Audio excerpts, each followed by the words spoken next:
What up? What up? What up? What up, dog? What up, man? What's up, family? I see man, we already got 7 in this thing. Make sure y'all hit that like button, man. Go hit that like button, get that out the Yeah, way. man. Y'all know what to do. Get the Get in the habit of hitting that like button. So as you walk in the room, hit that like button, dog. What's up, family? What's going I forgot. I gotta do my Kawhi Leonard. What it do, baby? Yeah, man. I know y'all had a good show, man. Zoe just coming over. We had Corey, Zoe, and Mike B doing the Valley recap. I sat this one out, and that's how cool it is, man. We deep, man. We got a whole squizzard of family, man. And with this Tiger Talk 1400 Club, man, what a week, man. 4-0, baby, going into the bye week. What it do, everybody? What's going on? Let's see who we got in this thing. Deep football girl. Good evening. How you doing? GS everything. What's good, brother? DC Cashville R&B King in this thing. You know what? I honestly don't know just yet. I can get that answer for you though. They asked us how do we purchase the prime seats? That's a good question because the next time we're gonna be in the event, guess what it's gonna be, Zoe? It's gonna be homecoming. So them seats gonna be hot, dog. They're gonna be prime real estate. Man. It's gonna be prime real estate. You know what? I'm gonna find that out. Matter of fact, probably gonna come to you guys and do a video on it. I'll get the information since it's the bye week. We can get creative with this thing now, man. How was the show, man? How'd y'all do, man, on the recap? I wasn't on it. I'm looking forward to the show coming out. Of course. It was a quick banger, man. It's just Valley. It was a quick run through. Yeah. Oh yeah, we got a lot to talk about, man. A lot to talk about. First and foremost, man, I got one for you, bro. I'm gonna mess you up with this one. Boom shakalaka. Boom shakalaka. First time in how many years, dog? Over 25 years, man. Since 1995, I believe. 25 years, man. That I Love Jackson State University has been in Stats FCS top 10 poll, man. We ranked number 8, man, after putting that beat down on Valley this past weekend. A lot to talk about, man. A lot to unpack. You know, I left this game. I told Corey because Corey and I had a chance to make it to the game. So it was good to be there. I'm enjoying the sideline treatment, dog. I know you wasn't there. We got the sideline pass, man, and it's it's cool to have our JSU football a different way, man. We used to being in the shoe, or whether we be in the reserve seats or in the shoe. It's always good to watch football from the stands, but sideline's a little different, bro. I've been enjoying it, man. I'll say this right here. It was hot as cow piss out there again, bro. But this time your boy came prepared, dog. I was prepared, man. So a lot of the footage that you see, me and Corey, we had towels on our head. We had the sun, we had the hat blocking the sun. Dude, I had an ice pack. 1997. I was less than a year. Whoa. Oh my goodness, Blue young, man. He was baby. You were born Blue. Baby Blue then. They made me feel old, bro. Hey, bro, 97, you graduated, didn't you? I graduated in 96. 96? You got 97, 96? 96. Dang. You is old, bro. For real, you old for real. Hey, man, hold on. Hey, you ain't old till you eat free on Tuesdays now. Hey, I'll say this, though. Hey, 97 Blue, I was in high school, bro. But, that's dang, dog, you got me feeling old around here, man. I'll always be the young buck, man. But nevertheless, man, it was cool, bro. Listen, bro, I went and got the liquid IV pack, bro. CVS. I bought me a pack of watermelon flavored joints. I was chugging them bad babies down like Gatorades. I started hydrating on Thursday, though. And, I bought me a box this evening. Yeah, bro. It came in handy. Every ounce of hydration that I prepared came out of my body. Let's just say, because I was in and out. I got in. I made it to Jackson 10:30. Hey, look, when I come on here, I say, look, man, 95.5% chance I am not going to that game. What I called you, what I say? I said, dog, I'm packing. I'm going. Yeah, man. That 5% grew later, man. But look, bro, it was hot, man. Thank goodness we was on the sideline. We was able to retreat. They had cooling stations at the stadium at the game. Definitely feel like the attendance has been affected some by the heat. I mean, hey, it is what it is, but overall, pretty good turnout, and we did what we needed to do, man. So I'll let you. Ooh, Tiffany, hot fellas. Hey, what's going on? Yes, indeed. What's cracking, man? Is that wait a minute? Is that hey Ken, do you think the offense need to put Quay Davis in? All right, we're gonna get into that. We're gonna get into that because got a lot of questions, man, about for people who question some of the personnel decisions that have been made by Coach Prime. I don't have any question marks because I understand his coaching philosophy. Said, what's up, brother? It was absolutely 33,000 in the stands. Yeah, I think that number was. I think the attendance number, they only are counting what we scanned, but it was definitely more people in that game than what they had listed. That wasn't no 28,000. I can tell you that right now. But nevertheless, man. Well, I mean, it's not. It's still. I mean, considering what it was, it still wasn't a bad number. But I will say this: we were forecasting a better number if Valley was up to par. If they had came in with at least 2 victories, they would have really come in a lot better. But I'm sorry, I'm not gonna put the onus on them. It's on us. Jacksonians, we're doing well, but man, we can do so much better. Than what we're doing. I'm not here to gripe or complain. I'm just stating the fact. We could do so much better, but we still got a good chance to pick it up. We got 2 games left in the vet on on the season. You talk about homecoming and them yellows from down there in Red Stick. You know what I'm saying? And that's the senior day on top of that. So, I think we could tap 50, 55,000 both of those games. And if we do, I think we'll pretty much be on the cusp of what we did last year. So yeah, I thought I think the way they reporting the attendance is a little murky, but I'm not gonna get into that. It's a couple of things I feel like we could do a little better, but maybe whatever. Spam did have a bad attendance, but no, man, a lot of things I wanted to kind of touch on tonight, man. A couple of things. Like I said, I'll let you open up because, like I said, you guys did the recap tonight. A lot of my comments, I think I didn't. I just say it this way. I jumped right into it. I left the game somewhat not in the best mood. You know what I mean? Watching the game and being at the game, I felt like 2 should have came out of the game a lot sooner.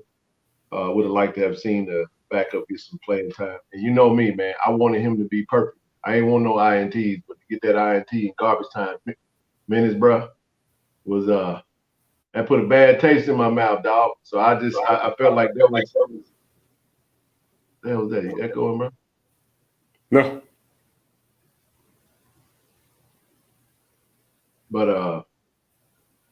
But yeah, bro, it was a lot going on, and overall, it was a great experience, man. I really appreciated it, and I'm looking forward to it, man. Now we're getting ready to go to, and we'll get into our next game. We can take it easy, man. We get to come to y'all a lot. Roger, I'm gonna pause real quick on that. Absolutely sad what happened to the young man at Alcorn. Yeah, we actually talked about this earlier. I can't even begin to process that, bro. Like, death is just so unexpected at times, man. That's an absolute tragedy. I think the SWAC absolutely gonna pull together and do as much as they can, and I know the university will as well. I don't even know how you process that, so I don't really have much to say other than just absolute tragedy, man. 4 people, I want to say, succumbed to a head-to-head collision, and that was man. I could, it just your heart goes out to the young man. You know what I mean? It just seemed like that was the last moment. Looked like he had with his mom, and he gonna fail. Remember that? Yeah, and his sister. Yeah, so that's man, and the other family who lost their loved ones as well. So yeah. You absolutely hate to see something like that, man. But that's how life is, man. It's so unexpected. That's why you can't take things for granted, man. And listen, speak to that. Just kind of want to segue from that because we don't want to, dampen the mood. We just getting going. Let me say it this way: a lot of talk, man. A lot of chatter. I was on Blue. I know Blue's on here tonight. Was on Blue's show. I want to say last week and talked about some of the rumor mills. Coach Prime name popping up in every single job. Every job, Coach Prime name popping up in jobs that ain't even open yet right now. So you know how that go, man. I'll say this. You said something that I think every Jacksonian needs to really take to heart. You said, I'm not going to wait until Coach Prime leaves to start appreciating Coach Prime actually being at Jack State in this ride that we on. So that's why I've made a conscientious effort, you know what I'm saying, to try to be. So far my efforts have fulfilled, but it's tough, dog. Hey, listen, flying from coast to coast, dog, ain't easy, bro. So I was more happy to see this bye week probably than the playoffs, bro. I get to sleep in my own bed over the weekend, and I ain't got to worry about having to make no moving around none. I'm gonna be chilling all weekend, bro. Just relaxing. I'm looking forward to that Campbell, North Carolina Central game because I do want to scout that game out, and we'll get into some of the Week 5 matchups as we go on. But yeah, man, I was looking forward to this bye week, dog. I ain't gonna even lie to you, man. But guess what? Your boy done already booked his flight to the Gump. I said it. The Gump. We coming to take over their homecoming, man. We coming to take over their homecoming. I've never been to a homecoming at Alabama State. Looking forward to it, man. So I'm definitely looking to be out there. And we coming to wreck up. We coming to wreak havoc on the homecoming, bro. But we'll pause on all that. Let's get into some of the football stuff, man.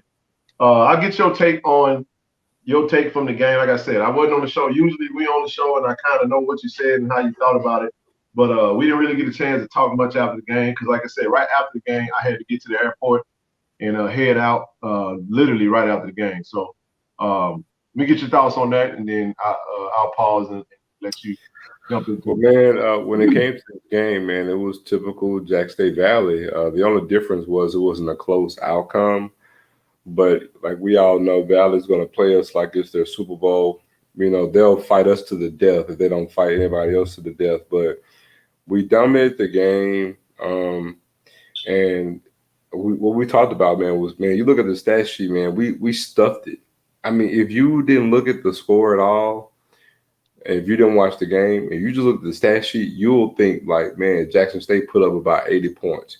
I mean, we had over 630 some yards total offense. We ran for 200 yards. Shador had another great outing.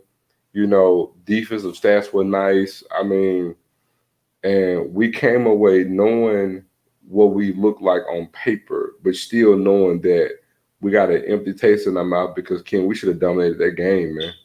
Like, we literally could have put 80 points on those boys. And the fact that we won 49-7 and nobody's comfortable with it. Not the fans, not the team, not the head coach. And for the first time, I can honestly say, you know how we always say a team takes on the personality of the coach? Well, I can honestly tell you that the Jack State fan base is taking on the personality of our coach. And we sense it. You know, we want every game to be like FAMU or better. Yeah. You know, we want to be at our best. And I don't know if I told everybody, well, I mentioned this on here before to everybody who could listen. And that is, man, with this whole entire schedule, Coach Prime wants to dominate. Well, we're going to spell domination out with every W we get on the schedule. And so we're 4-0. We're going to spell out domination with every game on the schedule this year. We're going to spell out domination. So we just got our eye. Yes, sir. We just got our eye. I like that, bro. I like that. I was hoping I was right because I didn't want to look like I can't spell domination. No, you good, man. Hey, I'm looking at these stats for those that I'm looking down at. Did a good job filming the game. Hey, man. Hey, listen. That damn phone was so hot, man. The sun, not only was the sun hot though, but my cell phone damn near fried on me. Yeah, oh man. My goodness. Hey, listen. When I say I was soaking wet from head all the way down to my socks, Yes, sir. I was hot. And I do mean hot. Interesting stat though, man. We gave up 199 yards on the ground for Yeah, me but to we gave up about 80 on the first play of the game. Well, no. It was about more like 50. That was 50 yards. I actually was standing right there. And you know what's crazy though? I did a live on the at the airport. I wound up deleting it because I had forgot that I have a real job and I have a real life that I have to protect. And I said some things that probably could have got myself in trouble. So hater wanted to, I had to. As for those that probably wondered what happened to that video when I got on that plane, my conscience was talking to me. My conscience said, "Boy, you better go delete that damn video." And I went and immediately listened to my conscience, and I cleared it out, dog, because I ain't want no, we don't want no trouble, at the river, dog. So, but nah, I was very passionate. You know how we get, man, about certain things. I had a score prediction of 58-7, bro. I said Valley will score once, but I don't see them scoring more than one time. And I just didn't think that they would score 3 plays in 2 minutes on their first drive. So, and look, what's crazy is I had my phone out and literally recorded the whole thing, bro. So, it was one of them moments, bro. You look like you tired, bro. You tired, man? I'm good. I know it's late. I'm reading these comments, man. Yeah, man. But no, nevertheless, bro, we it was definitely a good game, man. Shout out to QB1, man. He had it was 40-51, 435, 438 yards passing, 4 tugs, got sacked once, threw his first interception, which I absolutely hate. I'm gonna just walk away from that one. That made me sick. But check this out, man. Interesting stat. Dallas Daniels, man, 10 receptions, 142 yards. And I just think that was man, he had a heck of a game, bro. Heck of a game. Even on those 10 misses, 11 misses, I'd say. A couple of them were a few drops, but some of them still off a little bit. But, man, first 400-yard passing game. So, Kenneth, you did a great job providing country. Appreciate that. I appreciate y'all, man. But appreciate the game from that angle, seeing it. Hey, man, listen, I enjoyed it. I definitely did. I was trying to get decent footage. It would be nice to have a nice little action camera, but I was working with that droid. Me and Cut got to get you a camera for working. Hey, bro, I need a suggestion, bro. Like, if I'm gonna be on the sideline, dog, some of the cameras and stuff I'm looking at, you know what I'm saying? From the angles, I need to make sure I got the right equipment, bro. Because I don't work with no iPhone.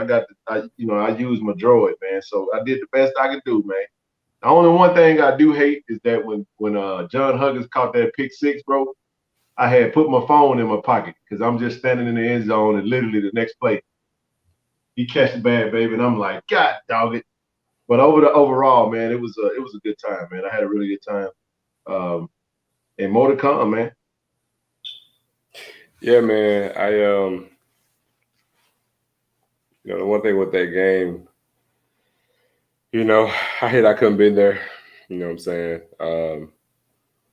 And one last thing too, man. It was my baby girl birthday Saturday, man. Well, oh man, happy birthday, baby girl! Yeah, she made 15 and already talking about the Sweet 16 for next year. So we gotta, gotta get this, get the money right. But no, man.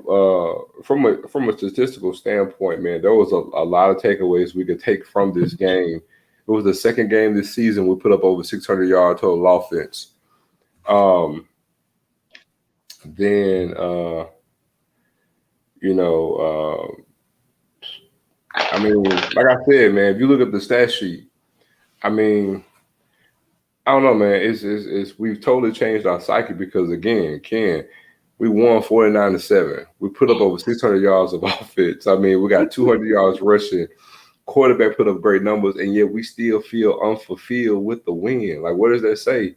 Like, that tells you there's a new standard. And it's not even being picky. It's just what it is, man. It's the eye test because with as good as we look, you see what we could have been so much better, man. We got to cut down on the penalties. And we got to cut down on the penalties, man. And we got to cut down on the turnovers because watch this.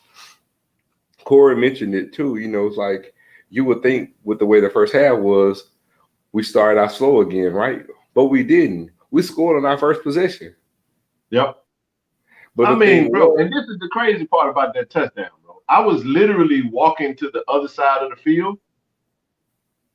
Bro, it was like nobody on that side. It was just a screen pass, and it was just like a whole wide open field, and the Willie Gaines just took off. It was like nobody there.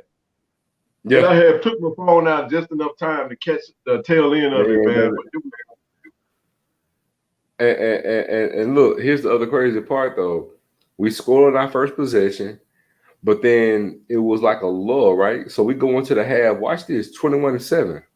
But pay attention to this, though, Ken. If Savion doesn't fumble, it's 28-7. If there is no holding penalty on the long touchdown pass to win the game, it's 35-7 at the half.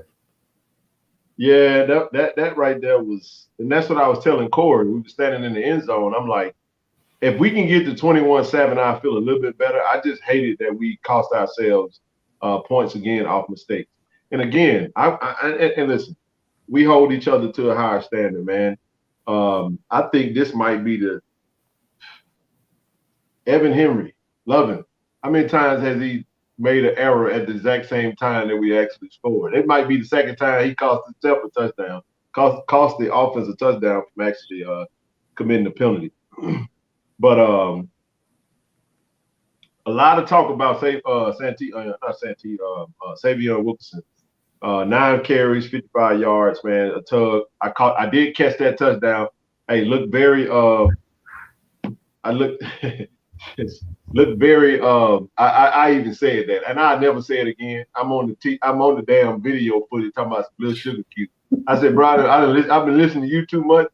And somebody said on the video, Ken, you buying into the nickname? I was like, no, I'm not. Hey man, he know his. I tried. I tested it out. Sorry, y'all.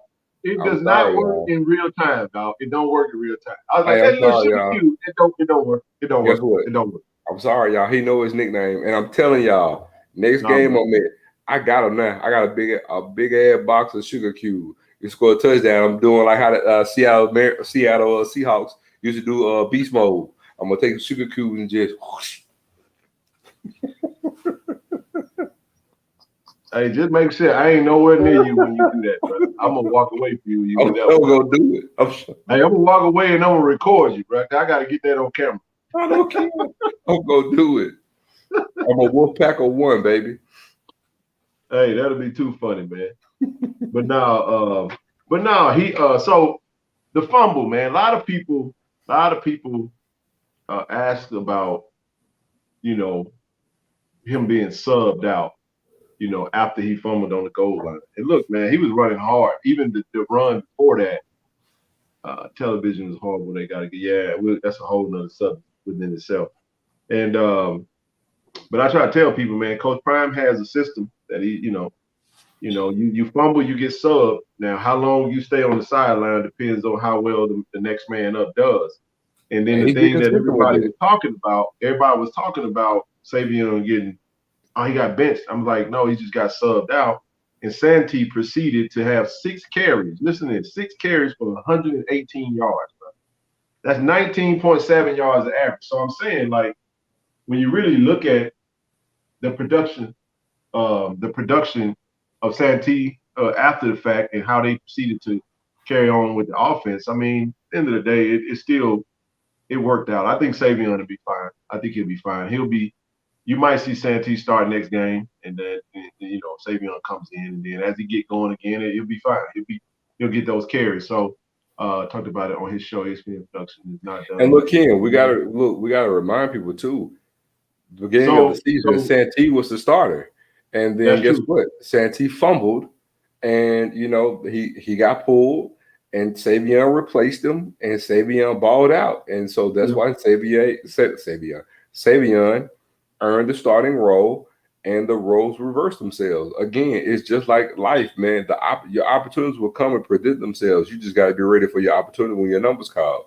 And lo and behold, Santee he didn't pout. He didn't pout when Savion started. He put his head down, continued to work, and waited till his number was called. And Ken, his number was called. Very first carry, Ken. What did he do? Yeah, 70-some yard run. Yeah, 70-some yards, but he should have scored that thing. Well, like I said, at the end of the day, it would have been a touchdown. This is what people are applying. See, again, I understand. Okay, he should be starting, but again, I'm on y'all gonna keep wrecking your brain about it because Coach Prime done gave you his blueprint on how he rolled. You know, if you don't like how he doing it, then you just got to suck that up because it ain't none of us can do about it. You know what I mean? I right is determined by who it is that's actually calling the shots. So he's calling the shots. That's how he chooses to do it, and they'll be fine, man. Like, I mean, the talent is there. We got a three-headed monster at running back. JD's gonna run the ball. You're gonna see Santee run the ball. You're gonna see Savion run the ball. Probably the majority of the time. He's the leading rusher on the team right now. So I think it's okay. It's all right.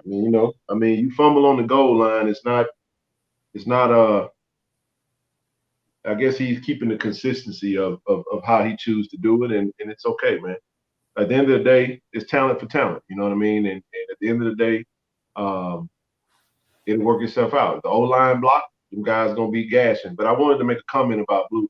Blue, in this particular instance, that was not the school that did the production. I want to say this was ESPN's crew that did the production of last game. That's confirmed, actually. I know it was ESPN Plus, but I was told that it was not us that did it because our production is always better when we on our own network, which is ironically. All I've ever heard is people talk about how trash the streams have been. If I could help it, man, I don't ever want to watch a game on TV for Jack State this season. I honestly hope that I can make it to all the games and see how that goes. There's one game that's in question, actually two that's in question for me. I won't mention those right now because it's not really relevant. But just kind of looking at, where I could take my break for. I'll hit I might anyway. I'll leave that alone. I'm gonna just take it 1 week at a time and we'll go from there. But anyway, I mean, pretty much business as usual. Like I said, we proceeded to score 49 straight after they scored their first touchdown. Yep. Hey, it is what it is. Like I said, it could have been 60 something. Savion don't fumble. I'm 2 points shy of my prediction to predict the score. I'm cool with that. I mean, we saw it, but again, scouting report, Jackson State. If I had to give a grade, B minus. I say B minus. Even putting up 49, B minus. I mean, with the turnovers and the mistakes and just one clean questionable calls, the fumbles. B minus, maybe. You know what I'm saying? I can agree with that. Yeah. That's a good point, Blue. Dr. Cafield is the dean. Yeah, usually he's on point about stuff like that. I think, that was just. I got a lot of complaints in regard to the stream of the game. Good thing I had a chance to go. But yeah, B minus for me. The defense.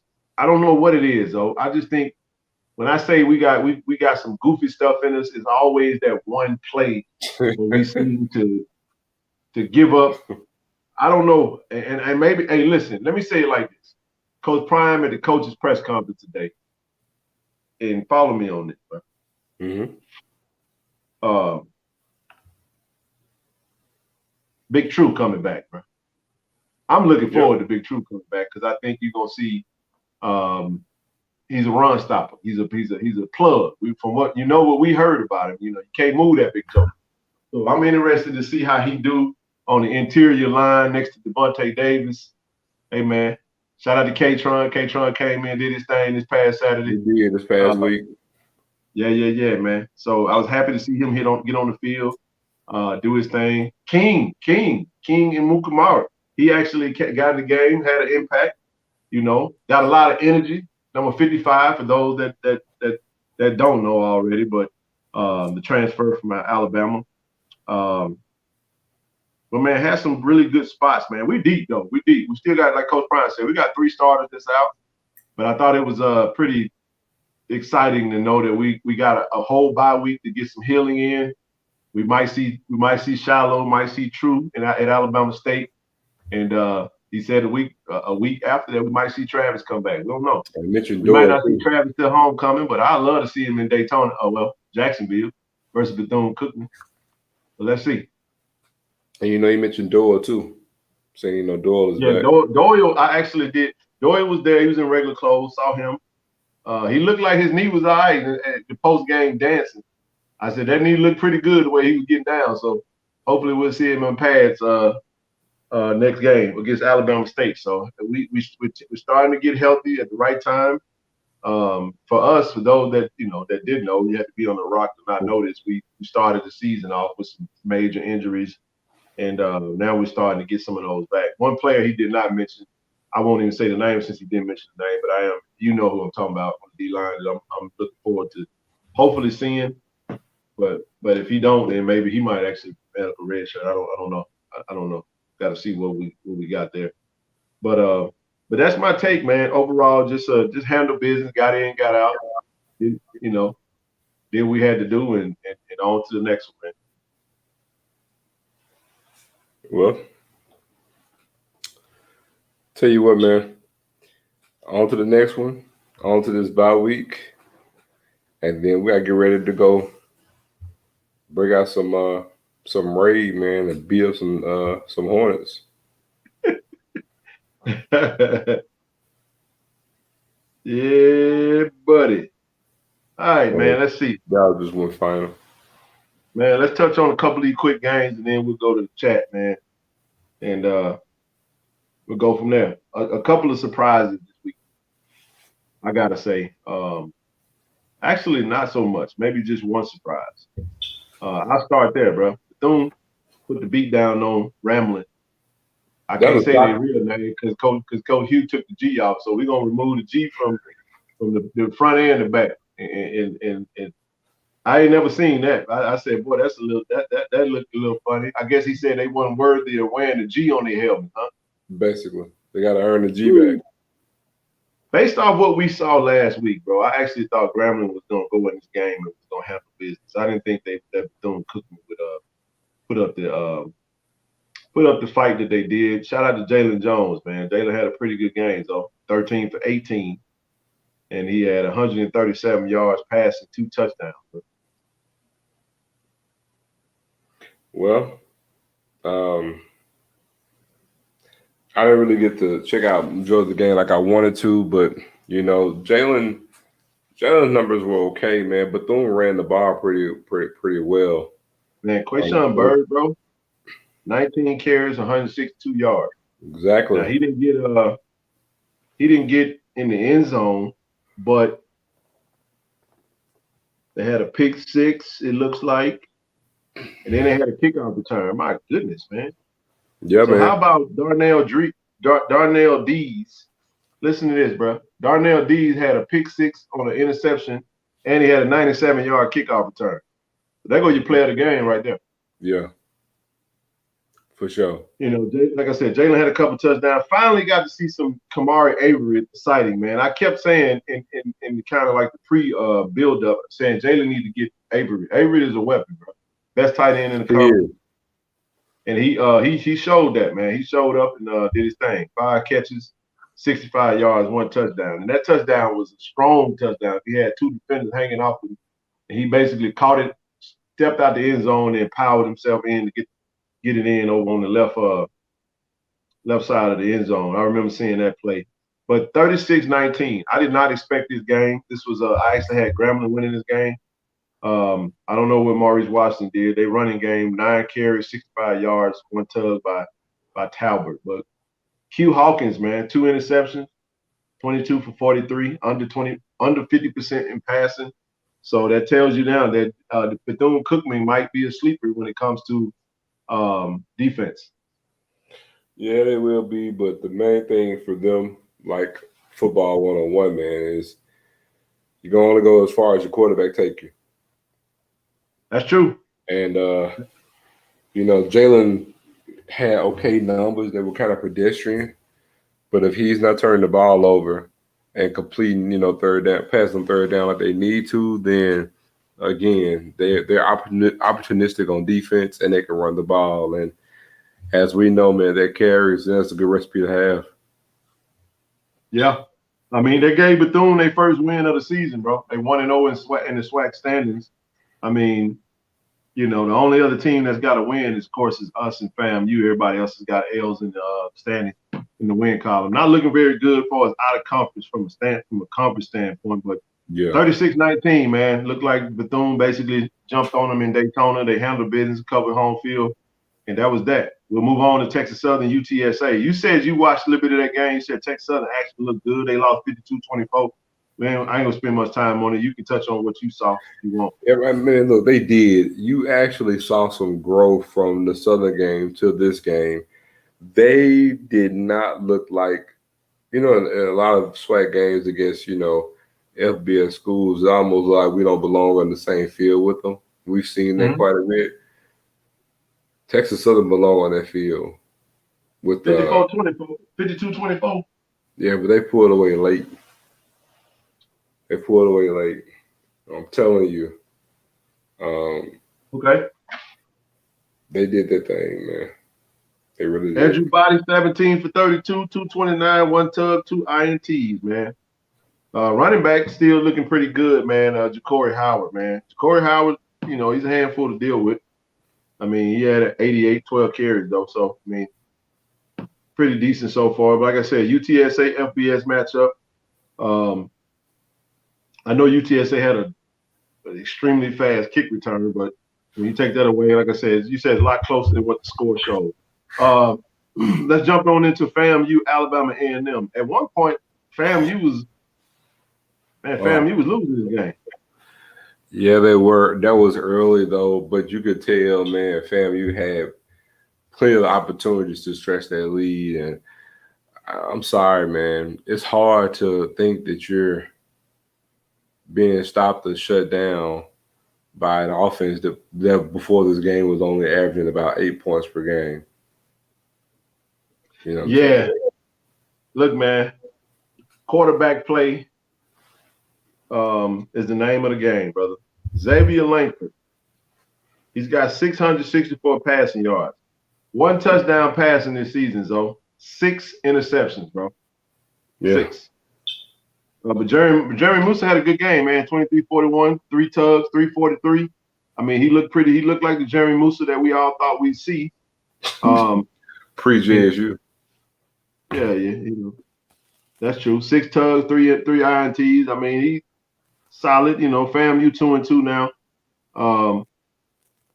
Jennings had a pretty decent game. 11 carries, 56 yards, 1 tug. And then Xavier Langford, 11 carries, 81 yards. So he looks to be their whole offense, bro. Just not a recipe for winning for Alabama A&M, if you ask me. They 0-4. I was thinking Connell Manning said he don't get paid to win out of conference game, get paid to win SWAC games. Yeah. He got to get on the win column. I think Alabama A&M, they play what the hell they got next week? I think they might have a bye. They will start out 0-4. Yeah, you did tell me that, bro. And my behind had them finishing second in the East, and they don't look too good. And guess what? They got Bethune Cookman on Saturday, so I'm gonna definitely go with Bethune Cookman in that one. But whenever we get to it, move right along, man. Let's see. Prairie View, Alabama State. I think you picked Prairie View to win that game. I did, but remember I picked Prairie View, but I said, man, but remember I said, hey, my heart is telling me D. Davis is going to put the team on his back, but it's not what happened. I mean, D. Davis did his thing. I mean, well, he didn't really do much for running. 13 for 23, 1 tug, 1 INT. But listen, man, Prairie View is Prairie View playing decent right now, bro. I think Prairie View is having some really good carryover from the championship run that they had.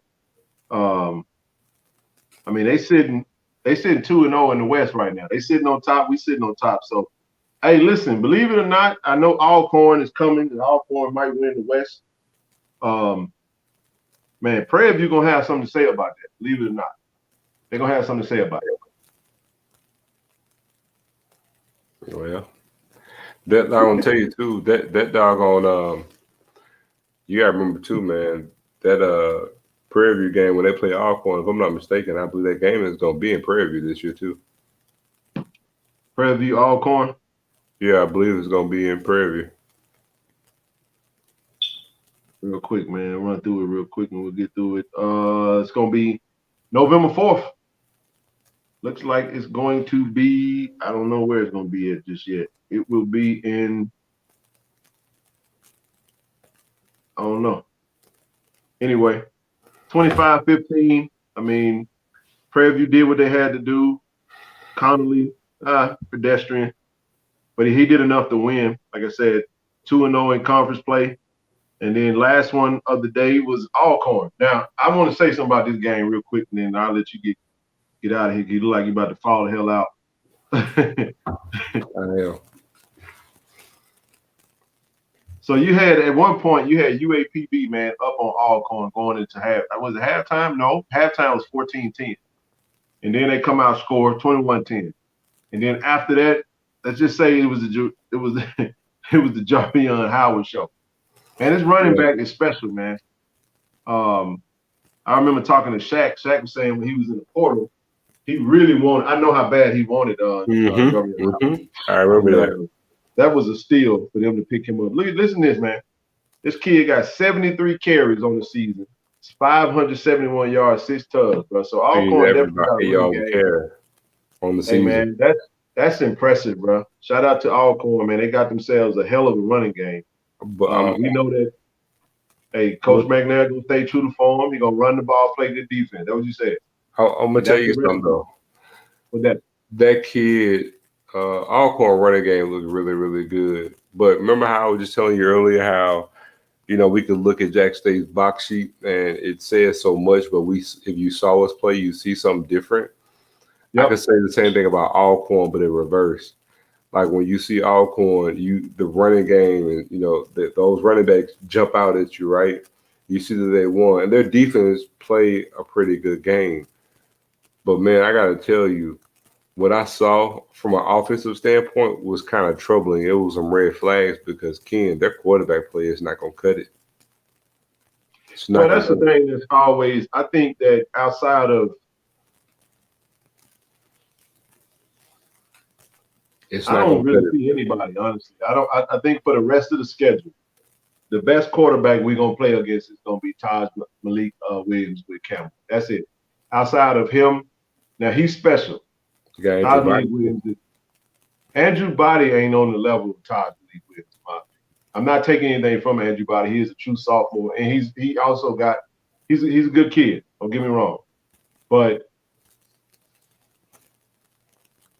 I don't think Andrew Body has a chance. He's not going. Taj Malik Williams has the talent to give us fits. You see what I'm saying? Andrew Body, in my opinion, I think our defense could handle that. Not saying our defense can't handle Taj. I'm saying it's just different. It's levels to it, in my opinion. And I think and maybe in another year, Andrew Body is going to be everything that we say and then some. And I know somebody's gonna hear that and probably take that as slight, but it's not. It's definitely not slight. I'm just talking about efficiency, decision making, and the ability to do a lot more. UAPB horrible. Yeah, man. Yeah, it's a lot going on. But yeah, man, 38-21, UAP versus Alcorn. I mean, hey, bro, Alcorn looking like, I'll say it this way, the West is wide open as of right now. It is. It's kind of wide open. The West got Grambling and Prairie View playing next week. Arkansas Pine Bluff Southern playing next week. Texas Southern is playing Alabama State. That's going to be an interesting matchup, though, because you got D. Davis is going home. He's from Houston. FAMU got Mississippi Valley. That's going to be an L for Mississippi Valley. Alabama A&M Bethune Cookman. That's homecoming, I think. Is that homecoming? I saw them advertising. Or is it next week? Bro, I just saw them advertising their homecoming. I could be wrong. I'm like, that's kind of early, don't you think? No, it's October.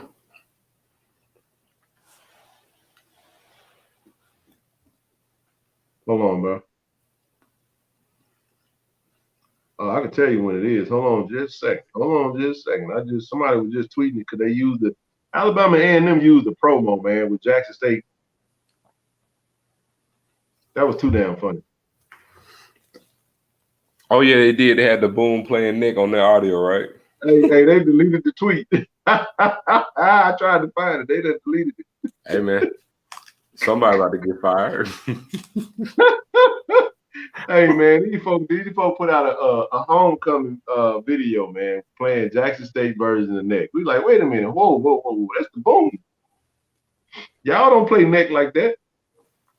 But anyway, I think I now I lost it because I don't know when they homecoming is, and that's irrelevant. But the point I was making was pretty decent matchups. Honestly, I don't see a game next week. And listen, this ain't no disrespect to no SWAC team right now, but I'm gonna be honest with y'all. I don't see a game that's gonna make me just want to sit down and really watch it.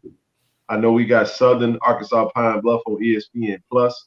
I will watch that game. There are no other games that's gonna be on TV unless it's on HBCU Go. You talked about the stream that HBCU Go had, which was pretty damn good, especially in comparison to hell, League Pass and Go is killing ESPN right now. So hopefully we can watch some games on that.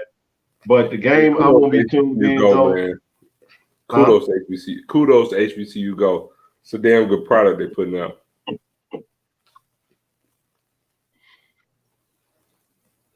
Bro, I'm gonna be tuned in to Campbell, North Carolina Central, uninterrupted. Same thing. So I'm excited to watch that game, bro. I think that game is gonna tell us everything we need to know. We're gonna find out just how good North Carolina Central is, and we're gonna find out if Campbell is a viable opponent or not. I think we're gonna see a lot. They playing at Campbell. Now, if North Carolina Central lose that game, then everybody's gonna question, their legitimacy at being 4-0 because they played a team that ain't even. They played Lynchburg, and then they played a D2 school. So I know they were griping about not being in the top 25, but that was some of the factors. Now they beat Campbell. It's gonna hurt our strength of schedule though. At the end of the day, But at this point though, we talked about this today. At this point, I don't really give a shit about Campbell being good or not. I think homecoming, I just want to beat. I want to just beat who on the schedule. But let me say this. North Carolina Central beat Campbell. I'm going to stick to my bold prediction. The only team I see them having a chance of losing against is Tennessee Tech. I think North Carolina Central can get through Tennessee Tech. I'm hoping that they do. If we're going to play North Carolina Central in the Celebration Bowl, because we are expecting to win the SWAC, I would absolutely hope that you get 12-0 Jack State versus an 11-0 North Carolina Central. What's your thoughts on it? Talked about it earlier. I've changed my position. As bad as I want to kick South Carolina State teeth in at the end of the season, it's going to ring true, and it's going to be a better and more appealing game to play under a possible, undefeated North Carolina Central with the win over New Hampshire, and for them. That's not enough, K1. Not enough. North Carolina A&T is down this year. I don't matter if they beat South Carolina. They just got their first win Saturday. Man, you better take North Carolina A&T out your doggone comment. That win don't mean nothing. Now the top 25 win, impressive, okay. But I'm not knocking their schedule. I'm saying the voters, and Blue can speak more to that. I'm saying can't answer a football question asked too. Man, we're not even reading the comments to ask the questions right now. We're going through Russell Haynes. He always show up like clockwork. But appreciate you for tuning in, brother. But no, the legitimacy was not. It was not me saying it. It was what I was seeing out on the internet today, as far as why they may not be in the top 25. Because a lot of it's the Eagles were saying that they thought it was BS that they weren't in the top 25. I understood that. They fell out of, and Blue kind of explained that why it was looked upon is that. I don't know about them falling out, but it's week to week. They got a chance to do what they need to do. Now they handle business Saturday. We ain't got to worry about them not being in the top 25. That was my only point. So yeah, I second that. But like I said, now, we're rooting for Central now. Need attractive celebration bowl, so we root for them. good. That's enough of them stats, bro. So I think at this rate that it's going, we're number 8 in the country. You know, I really don't believe, because of the schedule that we have, I don't believe we'll go above number 6. I think that's our ceiling this year. Somebody would have to lose too. Yeah, they would have to be some major losses up in the top 7. I think it's possible. But I think even with those losses, I think the highest that we'll ever get will be number 6. I believe it's high. I believe that's our ceiling, right? But still, if we're number 6 in the country, and then you're talking about North Carolina Central coming in, let's just say they're right. Nah. We'll hit 5, bro. We 3 spots away from 5. I bet you we hit 5 by the end of the season. So you gotta look at who's ahead of us, and you gotta look at, they gotta lose more. They can't lose. The team that's ahead of us in the top 5 can't just lose one loss and drop under us. Well, no. I don't think it's just gonna come strictly down to them losing. I think it's gonna come down to style points. I also think that we need to handle business. So let's just look at it real quick. So you got North Dakota State. We don't think that they're gonna fall out, but they're gonna be one probably throughout the run. Montana as well, South Dakota State as well, yeah. So Montana State, so Sacramento State. So our competition is between Weber State, Weber State, Delaware, and Sacramento State. That's my only point. I don't think we'll be top 4 off of there. I mean, that's what I'm saying. Is you go look at what they've done. Those teams. No. I'm not saying that. I get it, but I'm saying an L would have to be accounted for. That's all I'm saying. I'm saying they're going to have to have more than one L is what I'm getting at. Listen to what I'm saying. I do feel like if they lose a game, yeah, Delaware can move up. Let's just say, weird things happen in football, bro. If all 3 of them teams lose a game, Weber State, Delaware, and Sacramento State, just out randomly, and I ain't talking about the same weekend. There's a legitimate case if we go out and dominate and put it together that we could get as close to 5. That's my only point. You were saying 6 is our ceiling. I'm saying one more slot. That's my only point. I don't think it'll be, but again, it's gonna come down to how well we play. Keep in mind, we got Alabama State. Now I'm gonna let y'all understand something. I know Donnell, what's his name? Donald Hill Ely is no longer there no more. I know he had the little shoe comment. We played them for homecoming last year, but that look, I don't think Coach Prime takes too well to being scheduled for homecoming games. So it is what it is. But I'll say it this way. It's gonna come down to style points. We go to put some games. If we have some more FAMU type games where we go out and really dominate from start to finish, it's gonna be hard to hold us back to 5. I'm not saying we're gonna be top 3. I just said I think we can get to 5. We're gonna need some help though. I get your point. We're gonna definitely need some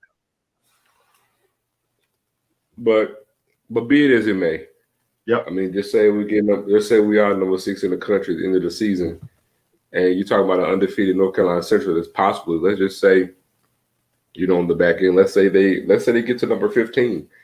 The fact that you got number 6 versus number 15 in a bowl game to officially kick off the bowl season on ABC, that's huge, man. Especially if you got 2 undefeated teams. Well, that's the thing, Blue. See, that's what I'm saying. Like, I don't. It's gonna require some help. I don't think he said North Dakota State, South Dakota State play each other in Montana. That is true. And I'm not talking about we talk about if we handle business all the way through. Now, granted, we need for FAMU to win out. All right, that's what I'm talking about. FAMU, let's say FAMU run the table. Their only 2 losses is North Carolina and Jackson State. That's very possible, especially looking at the SWAC. I don't think a team in the SWAC beats FAMU. Because I don't think nobody can beat. Huh? I'm not gonna say that. Well, I'm saying that I don't think FAMU lose enough game this season. I'm not gonna say that. I said I don't think they're gonna lose enough game. I know. I said I ain't gonna say that. I don't think they lose another game this season because let's be real. Outside of FAMU, who got a good quarterback beside Andrew Body? Man, this might be the worst quarterback core in the history of the damn SWAC, bro. This is bad, Joe. You know it is. The quarterback play in the SWAC right now is monkey nuts, dog. It's bad, bro. It's inexperience. So yeah. Inexperience my ass. It is terrible. It's terrible. That ain't experience. That's just bad quarterback. I don't think experience is gonna change a damn thing behind what I'm seeing. That's just my opinion. I could be wrong. I've been wrong several times, and I'm gonna be wrong tomorrow too about something. But But next season to be different. The next season will have better quarterback play. With more teams next year. It'll be different because there's gonna be some different players. It ain't gonna be different because of the same players got better. I'm just telling you. You either gotta listen, bro. Let's be for real, bro. You're gonna need. Listen, and maybe I'm speaking from a spoiled standpoint of having Shador as our quarterback. But listen, I'm telling you right now, yeah, bro, the quarterback. You know what? I'm gonna say I'm gonna say this because of how they played last year, and because I think Valley got a good chance to possibly beat FAMU Saturday.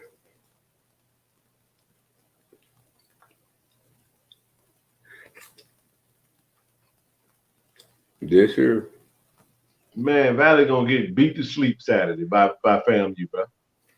Okay. Man, no, bro. Not from what I just seen. Nah.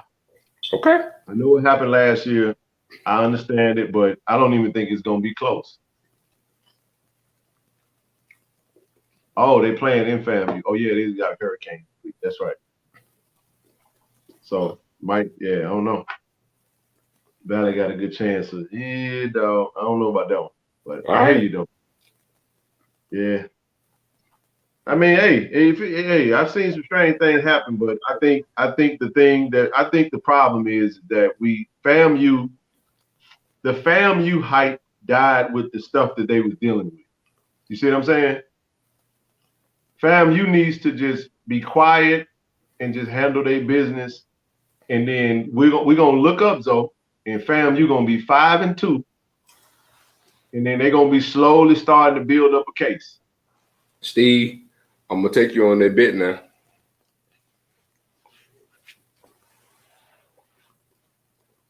Bottle of anything you want at Valley.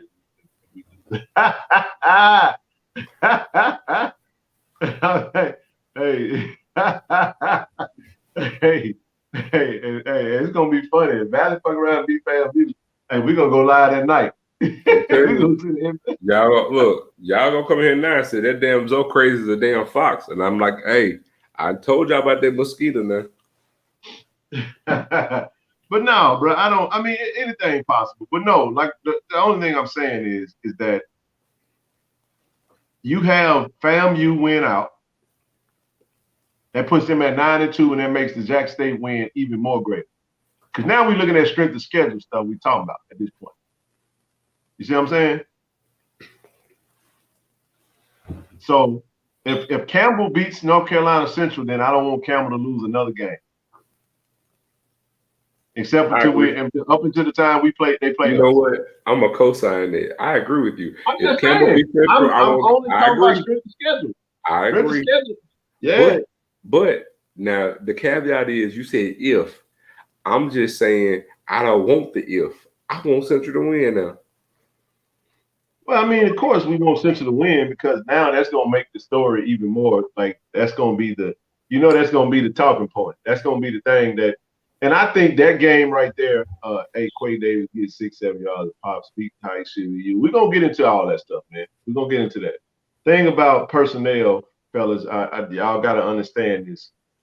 Coach has made it very clear. All you gotta do is watch all the films that he said. He says you earn your minutes at practice. I don't know. I just know. I know this. I know this much. So how much intel do we get on players, bro? And like what's really going on with players and whatnot? A whole lot. Is anybody on the field playing that? Have you heard anything? not to be too specific, have you heard anything? Is anything out of whack with the players you're seeing versus what we've heard in the intel as far as scouting reports, as far as like performance at practice, all that stuff? Oh. Just telling y'all, man, we get a lot of questions about what about this person? What about that? Listen, again, coach has been very consistent. What you see on practice day, on game day, is what they felt was going to give them the best chance to win on game day. And obviously the players that was on the field are the players that earned for that week. So, that's the way they choose to run their program, was it's centered around competition. Some of the favorites the names we love to call and wonder about, may not see the field. You know what I'm saying? So, again, at the end of the day, it is what it is. I think, you hear a lot, man. You just say, man, okay, let's roll with it. You know what I mean? We ain't gonna question nothing. We ain't gonna question the coach in regards to how he chooses to do his personnel. But, film study, that's a great point, Brian Johnson. Film study, schoolwork, following rules, performance at practice. Those are some critical things, man. And he runs the thing he treats them like professionals. Because if you're only a hop, skip, and a jump away from a professional opportunity, let me ask y'all this question. Why do y'all think that a player with the capability and the talent and gifts to get to the next level, why do y'all think that they could do whatever the hell they want to do in college, and then all of a sudden when they get into the pros, they're going to flip a switch and then everything going to fall in line? Because that's not how it usually works. Because I'll say it like this. When Coach Prime put that staff together, so how many years he say they had in professional college and year 84 some years of experience. So you got your head coach has seen it at the highest level. He tell you he played 14 years. He know what it looks like. And you have an opportunity. And believe it or not, people, despite having Coach Prime as the head coach, you still got players that choose to take it for granted. You got players that don't take it serious. You got players that don't study. You got players that don't practice well. You got players that don't follow rules. You got players that don't go to class. You got players that don't sit at the front of the class. You got players that wear slides when he said don't wear slides. You got players that wear white beaters in class when he say don't wear white beaters. I'm just saying, at the end of the day, all of that shit that I'm telling y'all is the type of stuff that gets you cut. See, at Jackson State, y'all want to be like, well, why coach ain't playing such and such? Well, in the professional, you say, damn, they cut my boy. Well, maybe they got cut because of some of the stuff that the professionals, you got professionals that are your head coach. And you got cats that you just scratch a hole in your head trying to figure out why they don't take it serious to take advantage of the opportunities that they have in front of them. And everything ain't on the coach. I can tell y'all that. I can speak with 1,000% assurity it ain't on the coaches. And I know for a fact, man, there's a lot of players. And let me tell you this too, Zoe, because I'm going to spill a little bit, just a little bit, man. We'll give them a little taste. Not a whole lot. But let me say this. One of the players that they love to hate on is one of the biggest advocates for some of the knuckleheads. How does that work? Ain't that something? Mm-hmm. Ain't that something? That's fact, the too. The players that get the most, you know what I'm saying? The players that get all the hate be the main one out here saving these knuckleheads, man. Really be trying to care for these boys, because they be trying to save them from themselves. Mm-hmm. Deep down inside, man, these are their kids, man. And they're gonna look back at it and cognitive dissonance was called, bro. You don't ever want to. My coach used to always tell us that you don't ever want to leave a game feeling like you could have, would have done, and would have, could have, should have. Like Coach Prime said in the press conference today, he said, "My bad." He hate my dude. My bad. He can't stand that dude. Yep. You know what I mean? So again, man, at the end of the day, the onus is on the players. We love these players, man. We want to see everybody get on the field and be successful. But the reality of the matter is I wish, everybody played the way Dallas Daniels played. He brags on Dallas Daniels because it ain't just the playing that you see. He talked about the intangible things. He talked about putting his head down and just going to work. He's talking about not saying a whole lot, not complaining. You talked about Santee earlier. When he got subbed out, he didn't go to sulking. He didn't go to pouting. He didn't go Hollywood. He said, I got to put that work in, man. Put his head down. But guess what? A lot of people say, man. You know, somebody told me so, and I'm gonna say it. I'm gonna tell it. Surely, they said, man, that Joker, man. I don't know why coach ain't playing him. That person, they're too good, man. He need to transfer. You know what I replied? You know what they didn't say? I said, man, you gotta be very careful about wishing transferring on some of these players that's already getting free education because they might fall into the victim of the 6,000 to the 8,000 player that's stuck in the transfer portal, ain't got nowhere to go. So be a little careful how you tend to, want to coach players. Now some players go to the portal and they work out for them, But here's what I say. I'd ask a question. When they say, that's the question, my dear Francis. Are you going to the portal because you wasn't given a chance, or would you go to the portal because you ain't did what you was supposed to do? That's the question a lot of players are going to have to ask themselves. And the only thing I would say is if you go to the portal, what's going to be different? If you ain't willing to put the work in, you ain't willing to have some self-accountability. Man, I talked about that on the hydration videos, and had so many people, why don't they just change the game time? This 1 o'clock thing, just don't, man, we playing football. Hey, hydrate and get your butt to that game. Don't get me started. You know what I'm saying? Don't get started, dog. But I know you're tired, bro. I'm gonna stick on here for a little while longer, man. You gotta go to bed. You had to do the show tonight, and we pushed it back an hour, so I apologize for y'all for tuning in. We came to them a little late. You straight? I'm good. All right, cool deal, man. I'm a roll 30 minutes. Bet it up, man. But no, that was go ahead. No, I was just gonna say, man, yeah, we got to get out of this whole complacency, wanting to complain about a time when we can control everything else. Because last time I checked, man, ain't no players falling out on either team. Again, just hydrate, and I'm glad to see, what the school came out and did too, as opposed to just doing what everybody else is doing. They want to complain, man. Be remedy based instead of just looking at a complaint. Because the easiest thing in the world to do is give an opinion. You know why everybody give an opinion? Because it's free. It's free and there's no resistance. That's why everybody give an opinion. Because most time when you got a fact or something that's fact filled, you got to have typically there's some work or some tangible that comes with it. But with opinion, nothing is there. There's no resistance. Right. It's just free. That's why everybody give an opinion. But again, be remedy based, be solution based, remedy based. We ain't got time for all the damn opinion. So let me say this then, though. What time we play Bethune Cookman? You know? Sun gonna be out. You feel me? Florida, part of the Mississippi this time of the year too. Well, the thing about it is it'll be October 15th. So, I mean, we may feel a little different climate, but I kept telling people it's only a couple of games. September usually pretty hot. I think we all expected homecoming starts at 2:00, and we play Southern October 29th, and it's gonna be 1:00 in the afternoon. Gonna feel real good, bro. Especially if let's say it's 75 degrees at that game, sunshine. I don't think nobody gonna be complaining about it if that's the case. You know what I mean? So it'll be cool to that. Yeah, I'm just saying hypothetically. At worst case scenario, in the middle of the day, the sun shining, it get up to 75, but then at night it dropped to 55. You know how I do in Mississippi, man. So yeah.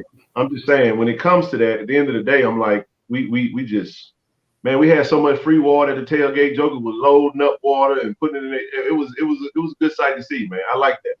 But again, that was the university responding, trying to do everything they could. Like I said, they had cooling stations in place. Did you hear any complaints about the game day?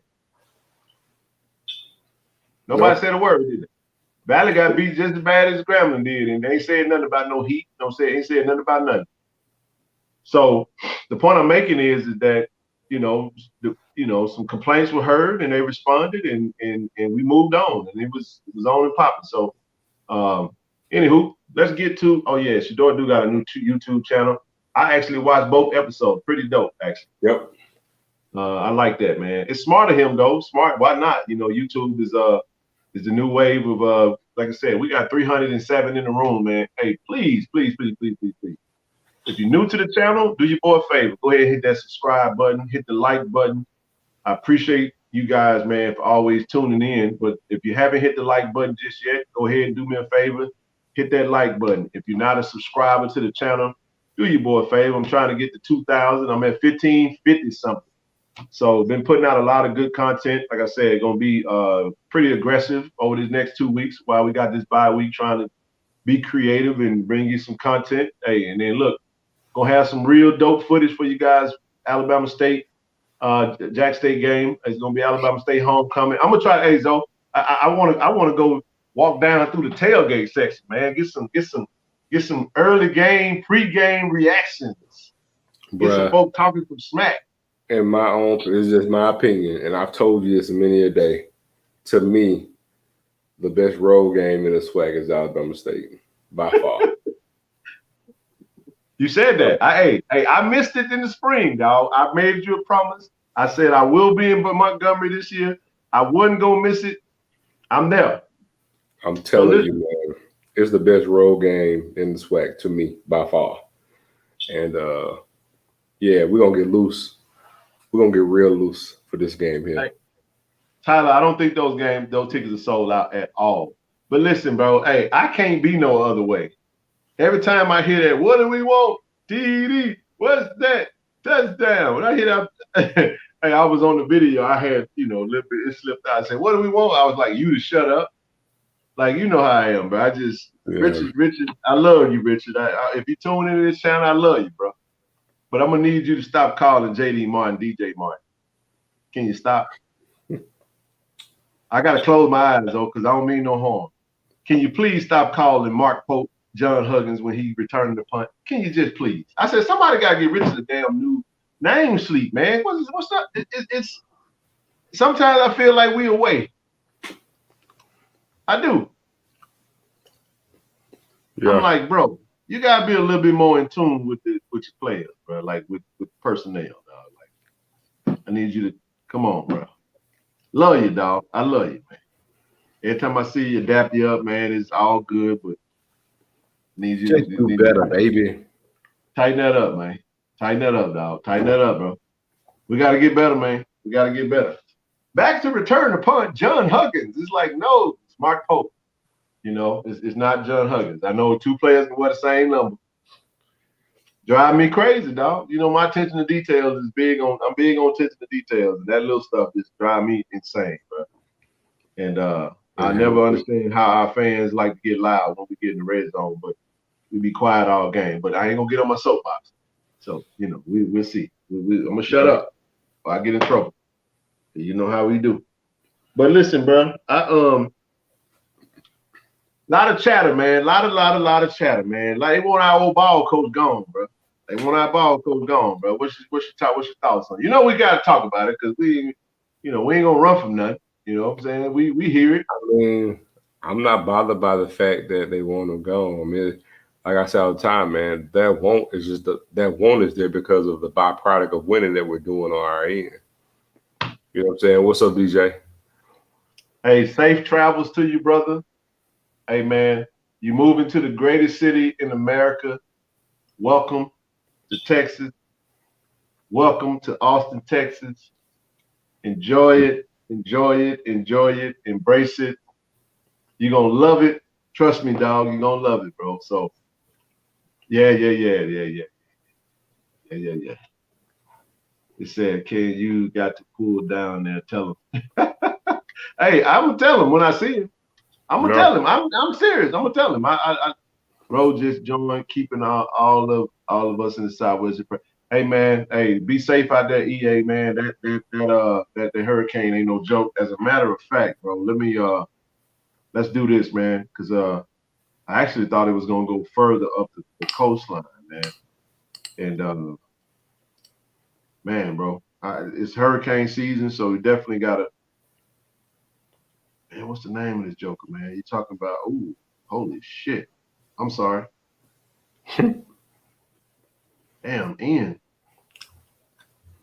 Oh wow. Yeah, bro. Hey, bro, y'all stay safe, man. Yeah, bro. Hey, I'll say it like this, man. Born and raised in Mississippi, man. We done had our share of hurricanes coming up through that Gulf. Hey, if you need to flee, man, get on up out of there, bro. Don't try to stick it. Don't try to stick it out.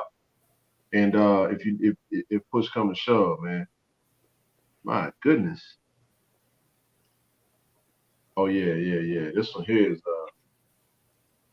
and then man, the biggest thing is with this hurricane Ian is though the temperatures it's been so hot. You know how the heat of the Gulf, man, is really what causes it to pick up that steam. So this thing could really, as it hits the center of the Gulf after it crosses over Cuba and everything, once it hits that Gulf, it could pick up some serious